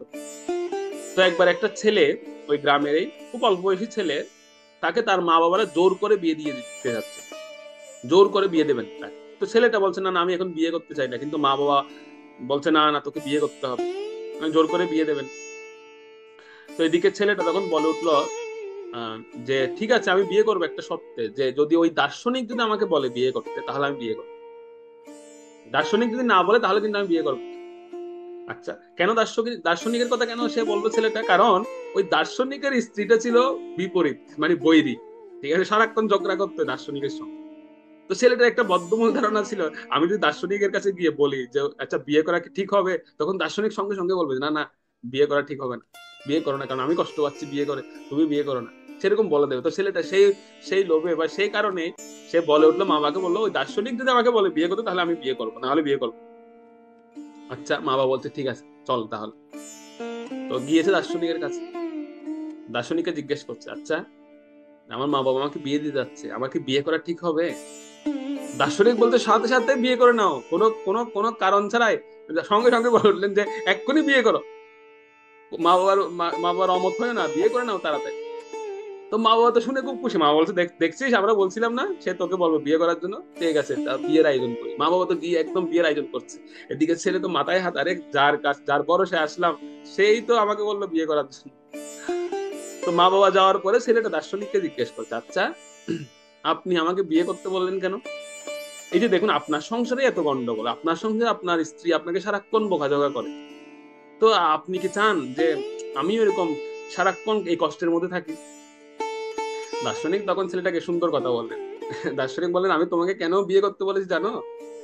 যে তাহলে তোমাকে বলি শোনা, আমি কেন দার্শনিক হলাম, আমার বউ এরকম বৈরী বলে আমি দার্শনিক হয়েছি, সুতরাং তোমার বউ যদি বৈরী হয় তাহলে এই গ্রামে আরো একজন দার্শনিক হয়ে যাবে, তাহলে আমাদের সংখ্যা বেড়ে যাবে গ্রামে, দার্শনিকের সংখ্যা গ্রামে বাড়বে, তো সেটা ভালো না খারাপ?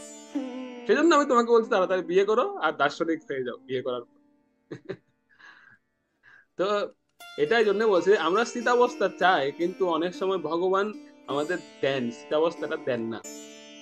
ভগবান চান যে না ওনার প্রতি আমাদের শরণাগতিটা বাড়ুক, সেজন্য ভগবান অনেক সময় আমাদের বাধ্য হই, এটা প্রকৃতির দ্বারাই আমরা প্রাপ্ত হই, এরকম কিন্তু অস্থিতিশীল পরিবেশ বা অস্থিতিশীল জটিল রোগ বা সেরকম কিছু বিষয় আমাদের জীবনে চলে আসে আমরা না চাইতেও। তার ফলে কি হয়, ভক্তের শরণাগতিটা বৃদ্ধি পায়, ভক্তের শরণাগতি বেড়ে যায় তখন ভগবানের, এটাই জন্য ভগবান দেন। তো সেজন্য ঋষরাজ ধর্মরাজ তিনি যখন ধরিত্রী মাতাকে এভাবে বলছিলেন, জিজ্ঞাসা করছিলেন, এই মৌলিক প্রশ্নগুলো করছিলেন, তখন তার কোনো প্রতি উত্তর ধরিত্রী মাতা ধর্মরাজকে দিলেন না, চুপচাপ তিনি রয়ে গেলেন, কোনো উত্তর দিলেন না। 4টা প্রশ্ন করার পরও তিনি কোনো উত্তর দিলেন।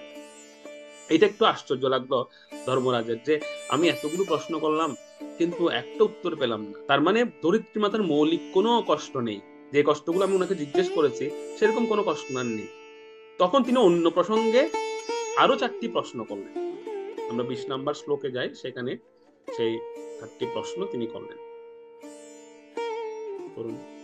শ্লোক 20 পাধৈর্নিয়নং শোচসে মর্গপদং আত্মানং বা বিশলৈর্ভক্ষমানং আহোসুরাদীনৃতয়জ্ঞভাগান প্রজায়ুৎস্মিন্মঘবত্যবর্ষতি।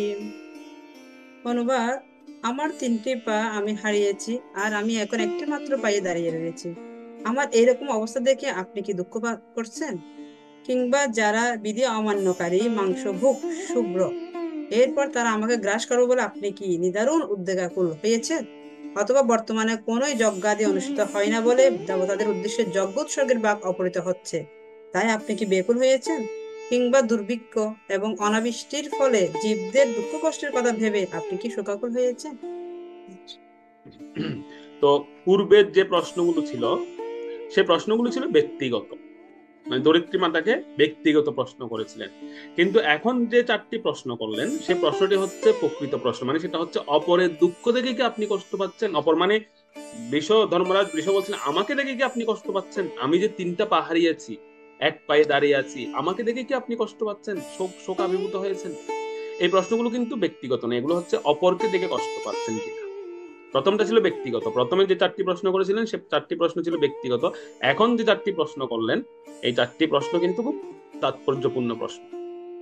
বর্তমান সমাজে এই অপরাধগুলো হচ্ছে, যে 4টি বিষয় এখানে উল্লেখ করা হয়েছে, সেই 4টি বিষয়ের উপর বর্তমান সময়ে সে অপরাধগুলো হচ্ছে। প্রভুপাদ তাৎপর্য সেটা উল্লেখ করেছেন, বেশ কয়েকটি জায়গায় তিনি এই প্রসঙ্গটা বর্ণনা করেছেন যে বর্তমান সময়ে এই অপরাধগুলো কিভাবে হচ্ছে।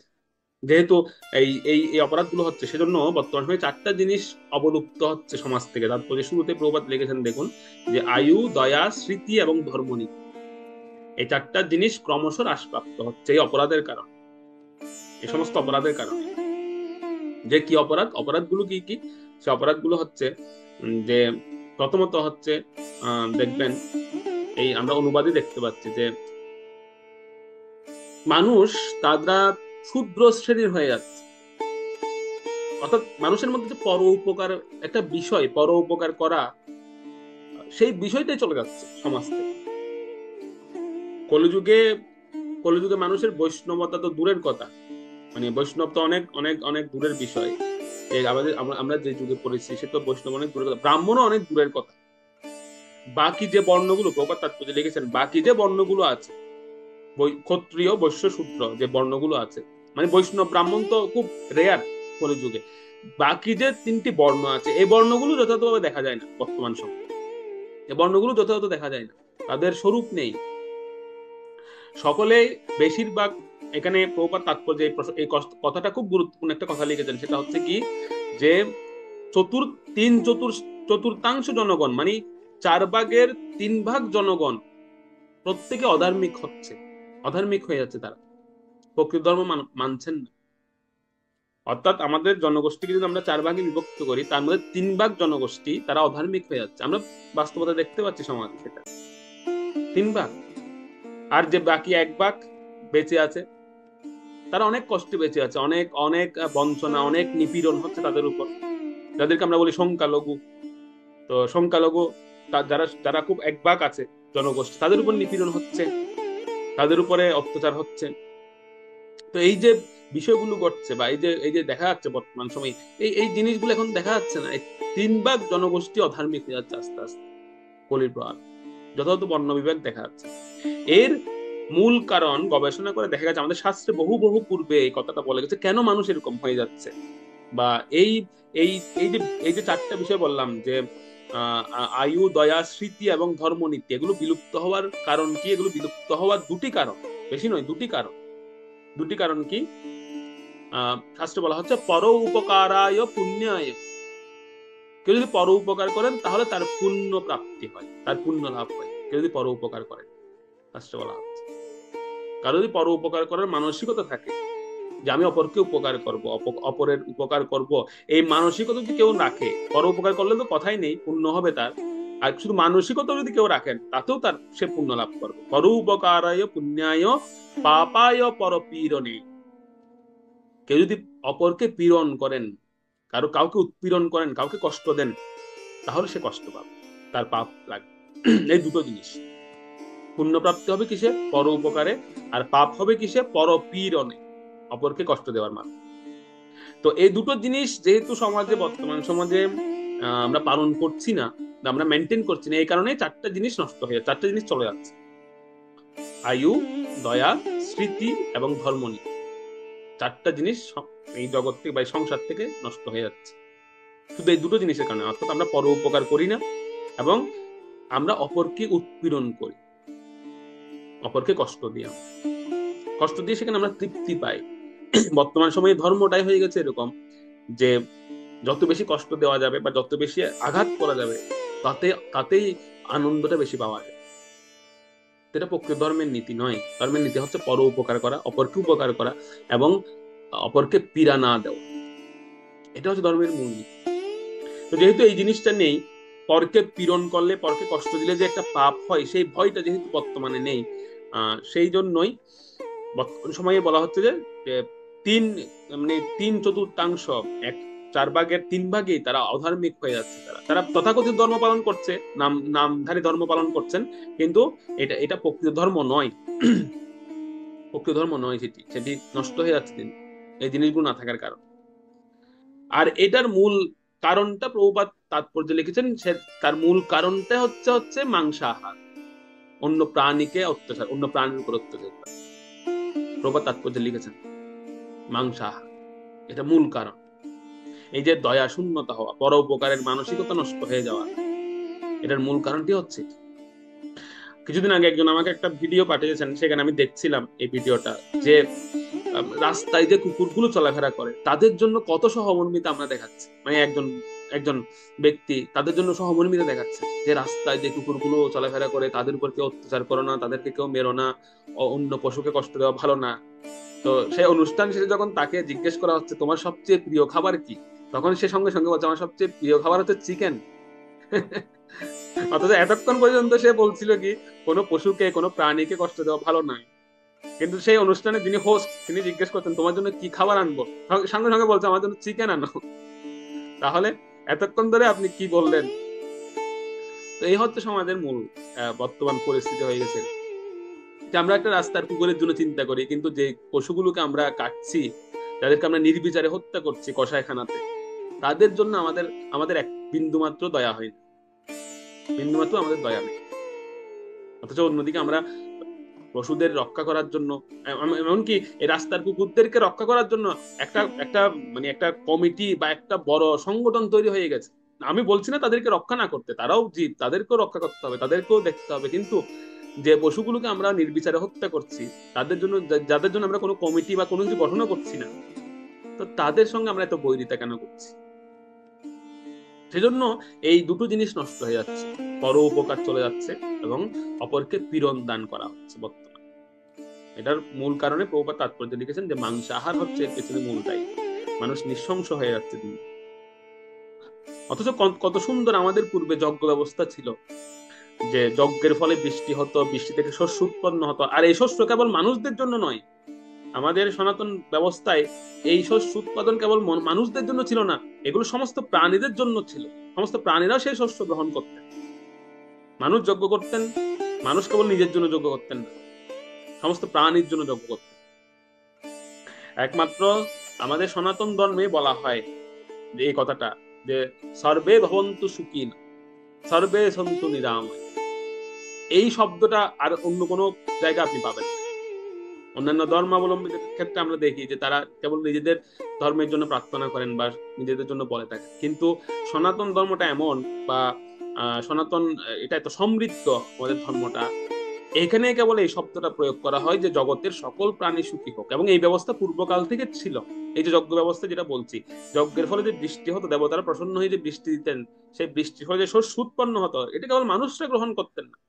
তাৎপর্য প্রবাদ লিখেছেন যে সমস্ত প্রাণীরা সেই শস্য গ্রহণ করে অত্যন্ত উজ্জীবিত হতো এবং তারা খুব প্রসন্ন হতেন, তারাও তৃপ্ত হয়ে যেতেন। সুতরাং অযথা প্রাণী বধের কোনো প্রয়োজন ছিল না সেই সব। বর্তমানে সেটা আমরা করছি। তো এই প্রশ্নগুলো বা এগুলো কিন্তু প্রশ্ন নয়, আপনাদের আবারও বলছি, যদিও আমরা এগুলোকে প্রশ্ন হিসেবে আমরা আমরা আলোচনা করছি, যে ঋষরাজ তিনি প্রশ্ন করছেন ধরিত্রী মাতাকে, আসলে এগুলো প্রশ্ন নেই, এগুলো হচ্ছে লক্ষণ। কলিযুগের যে ভবিষ্যৎ লক্ষণগুলো ওনারা দুইজন কথোপকথনের মাধ্যমে বলছেন, যে ভবিষ্যতে কি হবে বা ভবিষ্যতে কি দেখতে পাচ্ছেন। এবং আরেকটা বিষয় সেটা হচ্ছে কি, পরীক্ষিত মহারাজ যে লক্ষণগুলি খুঁজছিলেন ওনার রাজ্যে, যে আমার রাজ্যে তো বাকি 4টা পাপকর্ম দেখতে পাচ্ছি না, তো কলির আর কি কি মৌলিক লক্ষণ থাকতে পারে, তো সেই মৌলিক লক্ষণগুলো এখানে বক্তা বর্ণনা করছে, যে কলির আরো কি কি মৌলিক লক্ষণ হতে পারে। সেই মৌলিক লক্ষণগুলো হচ্ছে এগুলো হচ্ছে সেই মৌলিক লক্ষণ। এগুলো কিন্তু কেবল প্রশ্ন হিসেবে নয়, এগুলো লক্ষণও বটে, কলির লক্ষণ কিন্তু এগুলো। যতই কলিযুগ বাড়বে ততই এই লক্ষণগুলো আরো বেশি বিস্তৃতভাবে দেখা যাবে সমাজে। মানুষের মধ্যে থেকে পর উপকার ভাবনা উঠে যাবে, মানুষের মধ্যে থেকে অপরকে পীড়ন করার বাসনা বাড়বে, এই জিনিসগুলো বাড়তে থাকবে কলির প্রভাবের কারণে। তো সেজন্য এই লক্ষণগুলো বলছিলেন, এবং আরো আরো কিছু ভয়ঙ্কর লক্ষণের কথা তিনি বলবেন। সেটা হলো আরো 3টি লক্ষণ তিনি পরবর্তী যে 21 নম্বর শ্লোক, সেখানে তিনি আরো 3টি লক্ষণের কথা বর্ণনা করবেন। আমরা 21 নম্বর শ্লোকে যাই, 21 নম্বর শ্লোকটা পড়ুন।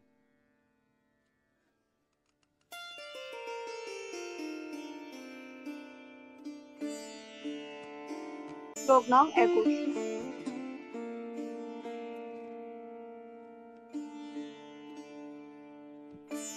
हरक्षमाणास्योर्विबालान् शुचस्यतो पुरुषादयेरिवर्तान् বাচম দেবীম ব্রহ্মকুলে কুকর্মণ্য ব্রাহ্মণ্য রাজা কুলে কোলাগ্রিয়ান। অনুবাদ: কাণ্ডজ্ঞান বর্জিত মানুষদের দ্বারা পরিত্যক্ত, অসহায়, আশ্রয়হীন, অসুখী স্ত্রীলোক এবং শিশুদের জন্য আপনি কি করুণা অনুভব করছেন? কিংবা ধর্মনীতি বিরোধী কার্যকলাপে মত্ত ব্রাহ্মণদের দ্বারা বাগদেবী পরিচালিত হচ্ছে বলে কি আপনি অসন্তুষ্ট হয়েছেন? অথবা যে সমস্ত শাসককুল ব্রাহ্মণ্য সংস্কৃতিকে মান্য করে না, ব্রাহ্মণেরা তাদেরই কাছে আশ্রয় নিয়েছে বলে আপনি কি দুঃখিত? তাৎপর্যের প্রথম অংশটা একটু পড়ুন, তাৎপর্যের প্রথম অংশটা। কলিযুগে নারী ও শিশুরা ব্রাহ্মণ ও গাভীদের মতোই দারুণভাবে অবহেলিত এবং অরক্ষিত অবস্থায় থাকবে। এই যুক্তিতে অবৈধ নারী সংসর্গের ফলে বহু নারী এবং শিশু অযত্নে থাকবে। পরিস্থিতির চাপে স্ত্রীলোকেরা পুরুষদের রক্ষণাবেক্ষণ থেকে স্বাধীন হয়ে উঠবার চেষ্টা করবে এবং বিবাহ ব্যবস্থাটি পুরুষ ও নারীর মাঝে একটা গতানুগতিক চুক্তির মতোই উদযাপিত হতে থাকবে। ওকে, তো আমরা এখানে একটা পয়েন্ট পাচ্ছি, দেখুন যে যেখানে প্রভুপাদ লিখেছেন বা তিনি বর্ণনা করছিলেন এই তিনটি প্রশ্নের উত্তর দিতে গিয়ে বা প্রসঙ্গে বলতে গিয়ে, তিনি বলছিলেন যে এই কলিযুগে আরো দুটি বিষয়, আরো দুটি শ্রেণী অবহেলিত হবে। যেরকম আমরা দেখতে পাচ্ছিলাম পূর্বে ব্রাহ্মণ এবং গাভী অবহেলিত হচ্ছে, তাদেরকে অবহেলা করা হচ্ছে। আরো দুটি শ্রেণী তারা অবহেলিত হবে, তারা হচ্ছেন কে, একটি হচ্ছে নারী আর একটি হচ্ছে শিশু। এই দুটি শ্রেণীকে অবহেলা করা হবে এই কলিযুগে, এটি বর্ণনা করছেন। এবং বিশ্ব ধর্মরাজ তিনি জিজ্ঞেস করছেন যে কোনো নারী বা শিশুকে অবহেলিত হতে দেখে আপনি কষ্ট পাচ্ছেন কেন? বর্তমানে দেখবেন এই যে অবহেলিত হওয়ার কারণে, নারী এবং শিশু অবহেলিত হওয়ার কারণেই বর্তমানে নারীরা স্বাধীনতা চায়। তারা বলবে আমাদেরও স্বাধীনতা দরকার, আমরা স্বাধীন হতে চাই, আমাদেরকে স্বাধীনতা দিতে হবে। এবং তারা চাইবেই নাই বেতন, তারা চাওয়ার কারণটা হচ্ছে এই যে তারা অবহেলিত হচ্ছে সমাজে, তাদেরকে অবহেলা করা হচ্ছে, সেজন্য তারা স্বাধীনতা চাচ্ছে। নাহলে পূর্ব সমাজে তো এরকম কোনো আন্দোলন আমরা দেখি নাই যে যেখানে নারীরা আন্দোলন করেছেন যে আমাদের স্বাধীনতা চাই, আমাদের স্বাধীন দিতে হবে, আমাদের স্বাধীন করে দিতে হবে, মুক্ত করে দিতে হবে। এটা আগে ছিল না, কিন্তু এখন এটা দেখা যাচ্ছে। কেন? কারণ তারা অবহেলিত হচ্ছেন। এমনকি এখন শিশুরাও আন্দোলন করছে, দেখ যে আমাদের অত্যাচার হচ্ছে, আমাদের স্বাধীনতা চাই, শিশুরাও আন্দোলন করছে। আমি তো অবাক হয়ে যাই অনেক সময় দেখি, যখন স্কুলের ছেলেরা তারা যখন আন্দোলন করেন, তো আমি চিন্তা করি বাবা এরা আন্দোলন করছে। ইভেন আমাদের সময় আমরা যখন স্কুলে পড়েছি তখনও আমরা অতটা সাহস করিনি যে আমরা রাস্তায় গিয়ে আন্দোলন করব, অতটা সাহস আমাদের তখন ছিল না, বা অতটা রাজনীতি ছিল না স্কুলগুলোতে। কিন্তু বর্তমানে দেখা যাচ্ছে সেটা, যে স্কুলের ছেলেরাও আন্দোলন করছে, মানে শিশুরা যারা তারাও আন্দোলন করছে। তো সেজন্য সুত গোস্বামী এই প্রসঙ্গ বলতে গিয়ে তিনি বলছেন যে বর্তমান সময়, এবং প্রভুপাদ তাৎপর্য লিখেছেন যে বর্তমান সময়ে আরো দুটো শ্রেণী অবহেলিত হবে, একটি নারী আর একটি হচ্ছে শিশু। এবং তারা স্বাধীন হতে চাইবে, স্বাধীন চেতা মনোভাব তাদের মধ্যে আসবে, তারা স্বাধীনতা চাইবে। এটা পরিস্থিতি বাধ্য করেছে, এটা ওনাদের দোষ নয়, এই নারী এবং শিশুদের দোষ নয়, এটা হচ্ছে পরিস্থিতি তাদেরকে বাধ্য করেছে স্বাধীনতা নিয়ে, স্বাধীনতা চাইতে। আরেকটা দিক হবে কি, আরেকটা দিক ভয়ঙ্কর হচ্ছে কি, সেটা হচ্ছে যে শিক্ষিত যারা হবে, যারা খুব বিদ্যা বুদ্ধিতে খুব শিক্ষিত হবেন, প্রচুর পরিমাণ শিক্ষিত তারা, মানে বর্তমান সময়ে যেটাকে আমরা বলি একদম সর্বোচ্চ শিক্ষা, দেখা যাবে অনেক বড় জ্ঞানী গুণী বা সর্বোচ্চ শিক্ষায় শিক্ষিত হবেন তিনি, কিন্তু চরিত্রহীন হবেন, তার চরিত্র থাকবে না। খুব ভালো শিক্ষিত হবেন কিন্তু চরিত্র থাকবে না। এটা হচ্ছে আরো ভয়ঙ্কর দিক। মানে যাদেরকে আমরা শিক্ষিত বলে মনে করব, বিদ্বান বলে মনে করব, দেখা যাবে তারাই হচ্ছে দুশ্চরিত্রবান, তারাই দুশ্চরিত্রবান। এবং যে জিনিসটা এখানে প্রভুপাদ তাৎপর্য লিখেছেন, বর্ণনা করেছেন শেষের দিকে, সেটা হচ্ছে এই যে শিক্ষা এবং অসৎ চরিত্র, এই দুটো জিনিস একসঙ্গে চলতে থাকবে। মানে একটা ব্যক্তির শরীরে সে খুব শিক্ষিত হবেন এবং অসৎ চরিত্রের অধিকারী হবে, তো এরকম ব্যক্তি একসঙ্গে চলতে থাকবে। মানে একই বডিতে সাধারণত একটার বিপরীত কিন্তু আরেকটা, যে খুব ভালো শিক্ষিত সে কিন্তু অসৎ চরিত্র হতে পারে না, তার চরিত্র সচ্চরিত্রবান হন তিনি, শিক্ষার গুণই হচ্ছে এটা। কিন্তু এই কলিযুগে দেখা যাবে যে তিনি শিক্ষিত হবেন আবার অসৎ চরিত্র হবে, তাহলে তো খুব ভয়ঙ্কর পরিস্থিতি। কার কাছে যাও? আমরা তো বিদ্বান ব্যক্তির কাছে কেন যাই? যে তার কিছু গুণাবলী বা তার তার কিছু কোয়ালিটি যেন আমাদের মধ্যে আসে, তার কিছু শিক্ষা যেন আমরা পাই। কিন্তু যদি দেখা যায় যে সেই ব্যক্তিটাই হয়তো দুশ্চরিত্রবান, তাহলে তো ভয়ঙ্কর পরিস্থিতি। তো শিক্ষা এবং অসৎ চরিত্র একটা ব্যক্তির মধ্যে একসঙ্গে দেখা দিবে, একই সঙ্গে থাকবে। মানে শিক্ষিত ব্যক্তি দুশ্চরিত্রবান হবেন, আর দুশ্চরিত্রবান ব্যক্তি খুব শিক্ষিত হবে, এরকম পরিস্থিতি হয়ে যাবে। তো এটা আবার এমন নয় যে সবাই একই রকম হবেন, সেরকম নয়, কিন্তু বেশিরভাগ ক্ষেত্রে যে বললাম যে তিন ভাগ 4 ভাগের মধ্যে 3 ভাগ অংশই এরকম হয়ে যাবে।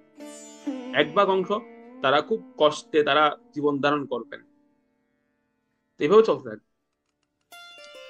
শিক্ষিত বলে এবং আরো যে জিনিসটা ঘটবে, আরো যে জিনিসটা দেখা দিবে সমাজে, সেটা হচ্ছে এরকম দুশ্চরিত্রবান ব্যক্তিকে কেউ কিছু প্রতিবাদও করতে পারবে না, তার বিরুদ্ধে কেউ কিছু বলতে পারবে না, কারণ সে অনেক শিক্ষিত, সে অনেক বড় শিক্ষিত। সুতরাং কেউ কিছু বলতে গেলে 10 বার চিন্তা করবে, আরে সে এত লেখাপড়া করেছে, সে এত শিক্ষিত, তা কিভাবে তার বিরুদ্ধে আন্দোলন করবে, কিভাবে তার বিরুদ্ধে বলবে। তো এইটা আরেকটা ভয়ঙ্কর দিক দেখা যাবে, যে যে ব্যক্তিটা দুশ্চরিত্রবান বা যার এরকম দোষ আছে, সে শিক্ষিত হওয়ার কারণে তার বিরুদ্ধে কেউ কথা বলতে পারবে না। সুতরাং সমাজ এভাবে চলবে, তার আন্ডারে চলবে সমাজ। খুব ভয়ঙ্কর দিক, এই জিনিসগুলো ঘটবে। এবং আরেকটা বিষয় এখানে বর্ণনা করেছেন ধর্মরাজ, তিনি বলছেন যে যারা ব্রাহ্মণ থাকবেন, ব্রাহ্মণ শ্রেণী যারা থাকবেন, যাদেরকে ব্রাহ্মণ বলে মনে করা হবে, বা যারা হচ্ছেন সমাজের মাথা, ব্রাহ্মণেরা, তারা অর্থের বিনিময়ে তাদের মাথাটাকে বিক্রি করে দেবেন। কার কাছে বিক্রি করবেন? যারা ধর্মনীতিকে অমান্য করে সেরকম ব্যক্তির কাছে গিয়ে তারা তাদের মাথাটা বিক্রি করে দেবেন, এই ব্রাহ্মণেরা। এটা ঘটবে।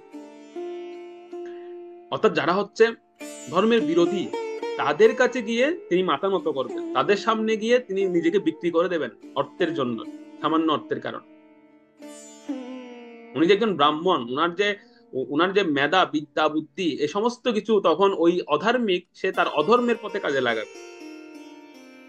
এই এই এই বিষয়টা ঘটবে। তো যার কারণে কি হবে, যেহেতু ব্রাহ্মণের মেধা সেটা হীন কার্যে যুক্ত হবে, তখন মানুষ হীন কাজ করতে দ্বিধাবোধ করবে না, নিকৃষ্ট থেকে নিকৃষ্টতর কাজ করতে মানুষ আর দ্বিধাবোধ করবে না।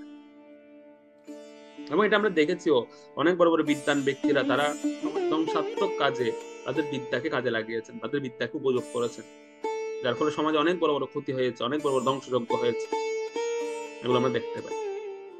তো সেজন্য এই বিষয়গুলো সমাজে দেখা যাবে।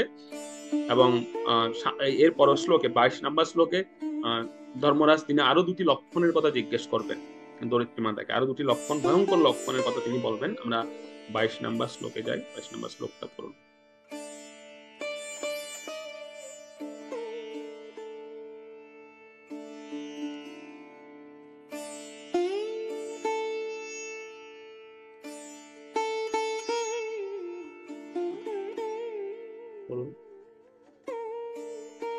শ্লোক নং 22।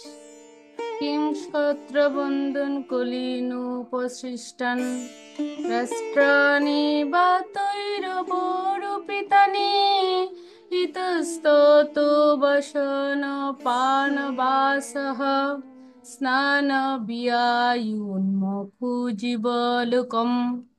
অনুবাদ: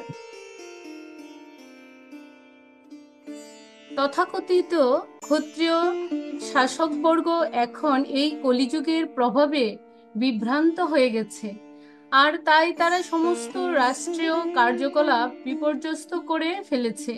আপনি কি এই বিপর্যয়ের জন্য সুখাভিভূত হয়েছেন? এখন সাধারণ লোকে আহার, নিদ্রা, পান, যৌন সংসর্গ ইত্যাদি ব্যাপারে বিধি নিয়মাদি কিছুই মেনে চলে না, আর সেসব কাজ তারা যত্র তত্র ইচ্ছামতো করে থাকে। এর জন্য আপনি কি দুঃখিত? এখানে দেখবেন, এখানে ক্ষত্রিয় বলা হয়, এখানে একটা সুন্দর শব্দ ব্যবহার করা হয়েছে, ক্ষত্র বন্ধু। শ্লোকে আমরা দেখতে পাচ্ছি এখানে ক্ষত্র বন্ধুন, হিম ক্ষত্র বন্ধু। তো এখানে ক্ষত্রিয় না বলে ক্ষত্র বন্ধু বলার কারণ হচ্ছে যারা হচ্ছেন তথাকথিত ক্ষত্রিয়, যাদেরকে বলা হচ্ছে, যারা ক্ষত্রিয় নয় আসলে। যেমন ব্রহ্মবন্ধু, আমরা আগে পড়ে এসেছি, অশ্বত্থামাকে বলা হয়েছিল ব্রহ্মবন্ধু। তিনি ব্রাহ্মণ ছিলেন না, তিনি ব্রহ্মবন্ধু ছিলেন। যে যেহেতু তিনি ব্রাহ্মণের কাজ করেননি, সেরকম এখানে এখানে যে ক্ষত্র বন্ধু বলা হয়েছে, যারা ক্ষত্রিয় নন, ক্ষত্রিয়ের মানে ক্ষত্রিয় মতো, কিন্তু এরা ক্ষত্রিয় নন, ক্ষত্রিয়ের কাজ করেননি তারা। তো যেই বিষয়টা এখানে ঘটেছে সেটা হচ্ছে এটাই, যে এই যে এই ক্ষত্রিয় নিয়মাদি তারা পালন করবে না, কিছুই মানবে না তারা, এবং কাউকে পরোয়া করবে না, এরকম হয়ে যাবে এই ক্ষত্রিয়, যারা ক্ষত্রিয় বলে যাদেরকে আমরা মনে করবো, অর্থাৎ যারা হচ্ছে আমাদের প্রতিরক্ষা বিভাগ যারা দেখবেন, তারা এরকম হয়ে যাবে, কিছুই পরোয়া করবে না তারা।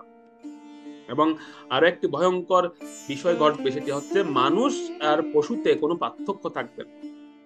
মানুষ আর পশু কেউ কল্পনা করতে মানে বুঝতে পারবে না এটি মানুষ না পশু, এরকম পরিস্থিতি হয়ে যাবে। ঠিক আছে, তো এটা কেন হবে, আর এটা হবে কেন, যে এরকম কুসঙ্গের কারণ, কুসঙ্গের কারণে এটা হবে, সবচেয়ে বড় ক্ষতি হবে। যে জিনিসটা প্রভুপাদ তাৎপর্য লিখেছেন, আমরা তাৎপর্য পড়লে সেখানে দেখতে পাবো, সবচেয়ে যে বড় ক্ষতিটা হবে সেটা হচ্ছে আমাদের সন্তানদের, ছেলে মেয়েদের সবচেয়ে বড় ক্ষতিটা হবে। এই কুসঙ্গটা আমাদের ছেলে মেয়েদেরকে নষ্ট করে দেবে। আমরা তাৎপর্য একটু পড়ি। সেখানে দেখুন, শ্রীমদ্ ভাগবত গ্রন্থ থেকে আমরা জানতে পারি যে এক ব্রাহ্মণ নিরীহ এক শিশুপুত্র অজামিল পথ দিয়ে যাচ্ছিল এবং দেখতে পায় এক শূদ্র যুগল যৌন আলিঙ্গনাবদ্ধ হয়ে রয়েছে। এই ব্যাপারটি ছেলেটিকে আকৃষ্ট করেছিল এবং পরে ছেলেটি সকল রকমের ব্যভিচারিতার শিকার হয়ে পড়ে। এক শুদ্ধ ব্রাহ্মণ থেকে সে অধপতিত হয় অর্বাচীন চপলমতি এক তরুণের পর্যায়ে। আর এসবই ঘটেছিল কুসঙ্গের প্রভাবে। সেজন্য কুসঙ্গের যে পরিণাম, সেটা সবচেয়ে আমাদের সমাজে প্রভাব বিস্তার করবে আমাদের সন্তানদের উপর, ছেলে মেয়ে, ছোট ছেলে মেয়েদের উপর। এই কুসঙ্গ তাদেরকে নষ্ট করে দিবে।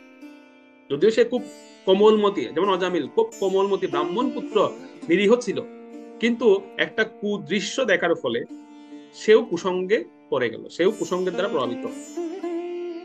তারপর কি বলছেন, তখনকার দিনে অজামিলের মতো কুসঙ্গের শিকার একজন মাত্রই হয়েছিল, কিন্তু এই কলিযুগে নিরীহ বেচারী ছাত্রছাত্রীদের কতজনেই তো সিনেমার শিকার হচ্ছে প্রতিদিন। যে সিনেমা মানুষকে আকর্ষণ করে শুধুই যৌনতাকে চরিতার্থ করার জন্য। তো বর্তমান সময়ে সেজন্য আমাদের তো মানে এটা বলাই বাহুল্য, এখন সহজলভ্য হয়ে গেছে। আমরা যে সিনেমা বা যা কিছু দেখছি, তো এবং সন্তানরা যা কিছু দেখছেন, তাতে এইসব অহরহ বিষয়ে অহরহ দেখানো হচ্ছে সেই বিষয়। সুতরাং এখন তো আর অজামিল প্রতি ঘরে ঘরে অজামিল হয়ে যাবে সবাই। তো এটা আলাদাভাবে তখনকার সময় তো অজামিল এটা একটা একটা দৃশ্য দেখে সে এরকম পতিত হয়েছিল, আর এখন তো অহরহ দর্শন করছে। আর আমাদের কাছে যে জিনিস আছে বাবা, এটা তো বলাই বাহু, তার মধ্যে সব ভর্তি একদম। সুতরাং ঘরে ঘরে অজামিল হয়ে যাবে। সেজন্য প্রভুপাদ কত আগে এই কথা বলে গেছেন, দেখুন যে এই কুসঙ্গের সবচেয়ে দুষ্পরিণামটা পড়বে আমাদের ছেলে মেয়েদের উপর। কারণ তারা বুঝতে পারে না, তারা তারা জানতে পারে কোন বিষয়টা দেখার, কোন বিষয়টা দেখা উচিত নয়, এটা তারা বুঝতে পারবে না। তাদের হাতে যখন এই জিনিস যাবে তখন তারা দেখবে এর বিচারে, এবং এই কুসঙ্গের প্রভাবে তাদের চরিত্র, তাদের যে মতি, সব নষ্ট হয়ে যাবে, সবকিছু নষ্ট হয়ে যাবে। একজন প্রাপ্তবয়স্ক ব্যক্তি সে নিজেকে নিজেকে কন্ট্রোল করতে তার কষ্ট হয়ে যায়, তাহলে যদি কোমলমতি ছোট্ট ছেলে মেয়েরা যদি এই জিনিসগুলো প্রাপ্ত হয়, তারা যদি এগুলো এই দৃশ্যগুলো দেখে, তাহলে তাদের কি পরিণতি হবে। সেজন্য কুসঙ্গের কথাটা এখানে ধর্মরাজ উল্লেখ করেছেন, মাতা ধরিত্রীকে জিজ্ঞেস করছেন যে এই যে কুসঙ্গের দুষ্পরিণাম, সেটাও কি আপনি দর্শন করেছেন, আর সেটা দেখেই কি আপনার এরকম কষ্ট হচ্ছে, যে যে আগামী ভবিষ্যৎ প্রজন্ম তাদের কি হবে, এই কথা চিন্তা করে কি আপনি কষ্ট পাচ্ছেন। কিন্তু এরপরও ধরিত্রী মাতা তিনি কোনো উত্তর দিলেন না, তিনি চুপচাপ রইলেন। তিনি যখন কোনো উত্তর দিচ্ছেন না, তখন ধর্মরাজ তিনি সম্পূর্ণ প্রসঙ্গ পরিবর্তন করলেন, তিনি মূল পয়েন্টে আসলেন। এবার এতক্ষণ তিনি যা আলোচনা করেছেন সব বাহ্যিক বিষয় নিয়ে তিনি আলোচনা করলেন, লক্ষণগুলো নিয়ে আলোচনা করলেন। এবার তিনি প্রকৃত মূল যে প্রসঙ্গ তিনি জানতে চাচ্ছিলেন, সেই প্রসঙ্গে তিনি আসলেন। আমরা 23 নম্বর শ্লোকে যাই। 23 নম্বর শ্লোকে সেই কথা বলা হচ্ছে। 23 নম্বর শ্লোক করুন। यद्भाम्बते भूरिभरावतार पितावतारस्य हरेर्दरिद्री अन्तर्हितस्य स्मरति विशिष्टा कर्माणि निर्वाण विलम्बितानि। অনুবাদ, এই দরিদ্রী মাতা পরম পুরুষোত্তম ভগবান শ্রী হরি স্বয়ং পরমেশ্বর ভগবান শ্রীকৃষ্ণ রূপে অবতারত্ব গ্রহণ করেছিলেন কেবলই আপনার প্রভুত্ব আর রাঘবের জন্য। এখানে তার সকল লীলা সম্পাদনই অপাকৃত, আর সেগুলি মোক্ষ লাভের পথ সুদৃঢ় করে তোলে। এখন তিনি অন্তর্হিত হয়েছেন বলে আপনি নিশ্চয়ই তার লীলা কথা স্মরণ করছেন এবং মনে হয় সেগুলির অভাবে শোকাকুল হচ্ছেন। তো ধর্মরাজ তিনি জিজ্ঞেস করলেন দরিদ্রমাতাকে যে আপনি কি ভগবানের বিরহে কষ্ট পাচ্ছেন? ভগবান যে চলে গিয়েছেন, ভগবান যে পৃথিবী পরিত্যাগ করে চলে গিয়েছেন বা অন্তর্হিত হয়েছেন, সেই কারণে কি আপনি কষ্ট পাচ্ছেন? কারণ এতক্ষণ যে প্রশ্নগুলো করা হচ্ছিল তাতে কোনো যেহেতু উত্তর দিচ্ছিলেন না মাতা ধরিত্রী, সেজন্য ধর্মরাজ তিনি এই প্রসঙ্গ জিজ্ঞেস করলেন যে ভগবান তো আপনার দুঃখ লাঘব করার জন্য পৃথিবীতে এসেছিলেন। তো এরপর যখন তিনি চলে গেলেন আপনার দুঃখের ভার লাঘব করে, আপনার কষ্টের ভার লাঘব করে তো তিনি চলে গিয়েছিলেন, সুতরাং আপনার কষ্ট কেন তাহলে? তিনি তো আপনার কষ্টের ভার লাঘব করেছেন, তথাপি কেন আপনি কষ্ট পাচ্ছেন? আর একটা প্রসঙ্গ সেটা হচ্ছে যে ভগবানের চিন্তা যদি আমাদের মাথায় আসে তখন তো আমাদের আনন্দ হওয়ার কথা, আমাদের তো কষ্ট হওয়ার কথা নয়। হোক সেটা ভগবানের অন্তর্ধান কথা বা সেটা জন্ম কথা, জন্ম কর্ম চমে দিব্যম, সবকিছু দিব্য। তো তথাপি ভগবানের কথা যখনই আমাদের চিন্তা আসবে তখন তো আমাদের আনন্দ পাওয়ার কথা, কিন্তু আপনার মন ভারাক্রান্ত কেন? আপনি কেন কষ্ট পাচ্ছেন বা আপনি কেন কষ্টে আছেন? তাহলে আপনি কি ভগবানের যে সান্নিধ্য সুখ, ভগবানের যে সঙ্গ সুখ যেটা আপনি প্রাপ্ত হয়েছিলেন, সেইটার কারণে কি আপনি কষ্ট পাচ্ছেন? যে ভগবান আপনাকে এখন সান্নিধ্য সুখ সঙ্গ সুখ দিচ্ছেন না বলে আপনি কষ্ট পাচ্ছেন, এই কারণেই কি আপনি কষ্ট পাচ্ছেন? যখন এইভাবে একদম মানে মূল পয়েন্ট উদ্দেশ্য করে যখন ধরিত্রী মাতাকে প্রশ্ন করলেন ধর্মরাজ, তাতেও ধরিত্রী মাতা চুপচাপ, তিনি কোনো উত্তর দিলেন না। এবার তো ধর্মরাজের চিন্তায় পড়ে গেলেন তিনি, যে এতগুলো প্রশ্ন করলাম, মূল পয়েন্টে জিজ্ঞেস করলাম, তথাপি ধরিত্রী মাতা এরকম চুপচাপ, তিনি কোনো উত্তরই দিচ্ছেন না। উত্তর না পেয়ে ধর্মরাজ বৃষ এবার কাঠোর ভাবে একদম হাত জোর করেছেন। তিনি হাত জোর করে তিনি প্রার্থনা করছেন ধরিত্রী মাতার কাছে, হৃদয় থেকে প্রার্থনা করছেন। তিনি কি প্রার্থনা করছেন? আমরা 24 নম্বর শ্লোকে যাই। 24 নম্বর শ্লোকটা পড়ুন।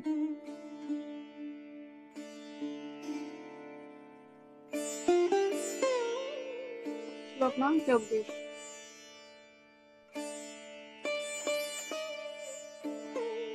ইদম মম চক্ষুবতবাধিমূলম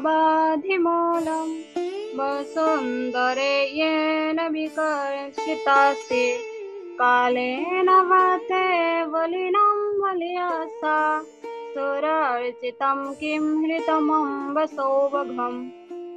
অনুবাদ: হে মাতা বসুন্ধরা, সকল ঐশ্বর্যের আপনি আধার। অনুগ্রহ করে আপনার মনস্তাপের মূল কারণ আমাকে বলুন, যার ফলে আপনি দুঃখ ক্লেশে জর্জরিত হয়ে এমন দুর্বল ক্ষীণতনু হয়েছেন। আমার মনে হয় কালের দারুণ প্রভাব, যা অতি বলিষ্ঠকেও পরাভূত করে, তার ধারায় আপনার সমগ্র সৌভাগ্য অপহৃত হয়েছে, যে সৌভাগ্য দেবতাদের ধারাও বন্দিত হতো। তো বৃষরাজ তিনি ধরিত্রী মাতাকে জিজ্ঞেস করছেন, আচ্ছা আপনি কি তাহলে আপনার সৌভাগ্য হারিয়ে কষ্ট পাচ্ছেন? আপনি যে সৌভাগ্য লাভ করেছিলেন, ভগবান যখন অবতীর্ণ হয়েছিলেন এই ধরাধামে, তখন সমস্ত সৌভাগ্য এই পৃথিবীতে প্রকাশিত হয়েছিল, সমস্ত সৌভাগ্য আপনার যে ধরিত্রী তাতে প্রকাশ পেয়েছিল। আর ভগবান যখন চলে গেলেন তিনি সমস্ত সৌভাগ্য নিয়ে চলে গেলেন। তো এই সৌভাগ্য হারিয়ে কি আপনি কষ্ট পাচ্ছেন? বা এই যে বিষয়গুলো আপনি প্রাপ্ত হয়েছিলেন সেগুলো হারিয়ে কি আপনি কষ্ট পাচ্ছেন আজকে? এভাবে খুব কাতর ভাবে ধর্মরাজ তিনি ধরিত্রী মাতাকে জিজ্ঞেস করলেন, তিনি প্রশ্ন করলেন। কারণ ধরিত্রী মাতার সে সময় স্বরূপটা কেমন হয়েছিল সেই প্রসঙ্গে এখানে বলা হচ্ছে। ধরিত্রী মাতার স্বরূপটা হয়েছিল ক্ষীণতনু, মানে ওনার শরীরটা একদম ক্ষীণ হয়ে গিয়েছে, শুকিয়ে গেছেন, একদম শুকিয়ে একদম খুব ক্ষীণ হয়ে পড়েছেন তিনি। যে ধরিত্রী মাতা অত্যন্ত সুন্দর হৃষ্টপুষ্ট ছিলেন, সেই ধরিত্রী মাতা আজকে খুব ক্ষীণ হয়ে পড়েছেন। এইটা দর্শন করে ধর্মরাজ তিনি বলছেন যে আপনি এত ক্ষীণতনু হয়ে পড়লেন, তাহলে তো আপনার সমস্ত সৌভাগ্য চলে গিয়েছে, সৌভাগ্য নেই আপনার। এই সৌভাগ্য হারিয়ে কি আপনি কষ্ট পাচ্ছেন? আপনি দুঃখে জর্জরিত, আপনাকে দেখে মনে হচ্ছে। কলির প্রভাবে হয়তো আপনি সেই সৌভাগ্য হারিয়েছেন। তো বিশেষ করে একটা সময় তো ধরিত্রী মাতার সৌভাগ্যের কথা দেবতারা পর্যন্ত চর্চা করতেন, দেবতারা পর্যন্ত ধরিত্রী মাতার সৌভাগ্যের কথা বলতেন। দেবতারাও চিন্তা করতেন যে স্বর্গ থেকে এই ধরিত্রী আরো বেশি সমৃদ্ধশালী। যখন ভগবান লীলা বিলাস করছিলেন তখন তারা বলতেন। সেজন্য আমরা ধরিত্রী মাতার প্রণাম মন্ত্রে কি বলি? জননী জন্মভূমিশ্চ স্বর্গাদপি করিস, যে জন্মভূমি বা ধরিত্রী মাতা তিনি হচ্ছেন স্বর্গ থেকেও গরীয়সী, স্বর্গ থেকেও মহিমান্বিত। কেন মহিমান্বিত? কারণ ভগবান এখানে আগমন করেছেন, ভগবান এখানে লীলাবিলাস করেছিলেন এই ধরিত্রীতে, সেজন্য তিনি এত হৃষ্টপুষ্ট, এত স্বর্গ থেকেও গরীয়সী, দেবতারা বন্দনা করছেন না যে হে জননী তুমি স্বর্গ থেকেও মানে মহিয়ান, স্বর্গ থেকেও গরিয়ান। তো এটা একমাত্র ভগবানের আগমনের কারণেই তিনি এরকম সৌভাগ্যবতী হয়েছিলেন, ওনার মধ্যে সৌভাগ্যের চিহ্ন দেখা দিয়েছিল। কিন্তু আজ হয়তো ধর্মরাজ চিন্তা করছেন যে হয়তো ভগবানকে হারিয়ে তিনি এরকম সৌভাগ্যহীনা হয়েছেন। তো তখন বৃষরাজ ধর্মরাজ তিনি জিজ্ঞেস করছেন যে আপনার একটা সবচেয়ে বড় গুণ হচ্ছে আপনি সবসময় স্থির থাকেন। ধরিত্রী মাতাকে বলছেন যে আপনি হচ্ছেন চিরস্থিরা। ধরিত্রী মাতার একটা গুণ চিরস্থিরা, তিনি কখনো অস্থির হন। তো আজীবন আপনাকে এইভাবে দেখেছি আমরা, আপনি হচ্ছেন চিরস্থিরা। তো আপনি চিরস্থিরা হবার পরেও আজকে আপনি এত অস্থির কেন? আপনাকে এত অস্থির দেখা যাচ্ছে কেন? এভাবে খুব কঠোর ভাবে ধর্মরাজ ধরিত্রী মাতাকে বলছিলেন। আর বলার একটাই কারণ যে ধরিত্রী মাতা কথা বলছেন না কেন, তার থেকে কিছু বেরোচ্ছে না কেন। সেজন্য তিনি বলছেন আপনি তো চিরস্থিরা, আর আজকে আপনি এত অস্থিরা হয়ে পড়লেন কেন? কেন আপনি এত অস্থিরা হয়ে উঠলেন, এত অধৈর্য হয়ে উঠলেন? দয়া করে আমাকে বলুন। তো তার উত্তরে আর না পেরে ধরিত্রী মাতা তিনি এবার বলা শুরু করবেন। 25 নম্বর শ্লোক থেকে ধরিত্রী মাতার তিনি শুরু করবেন, তিনি উত্তর দেওয়া শুরু করবেন কেন তিনি এভাবে অসহায় ভাবে এবং এত করুণ ভাবে তিনি সেখানে বসেছিলেন, রোদন করছিলেন। সে প্রসঙ্গটা আমরা 25 থেকে পড়বো আগামী ক্লাসে। 25 থেকে পরবর্তী 8টি শ্লোক আমরা আলোচনা করব। হরে কৃষ্ণ কৃষ্ণ কৃষ্ণ হরে হরে, হরে রাম রাম রাম। গ্রন্থরাজ শ্রীমদ ভাগবত মহাপুরাণ কি জয়।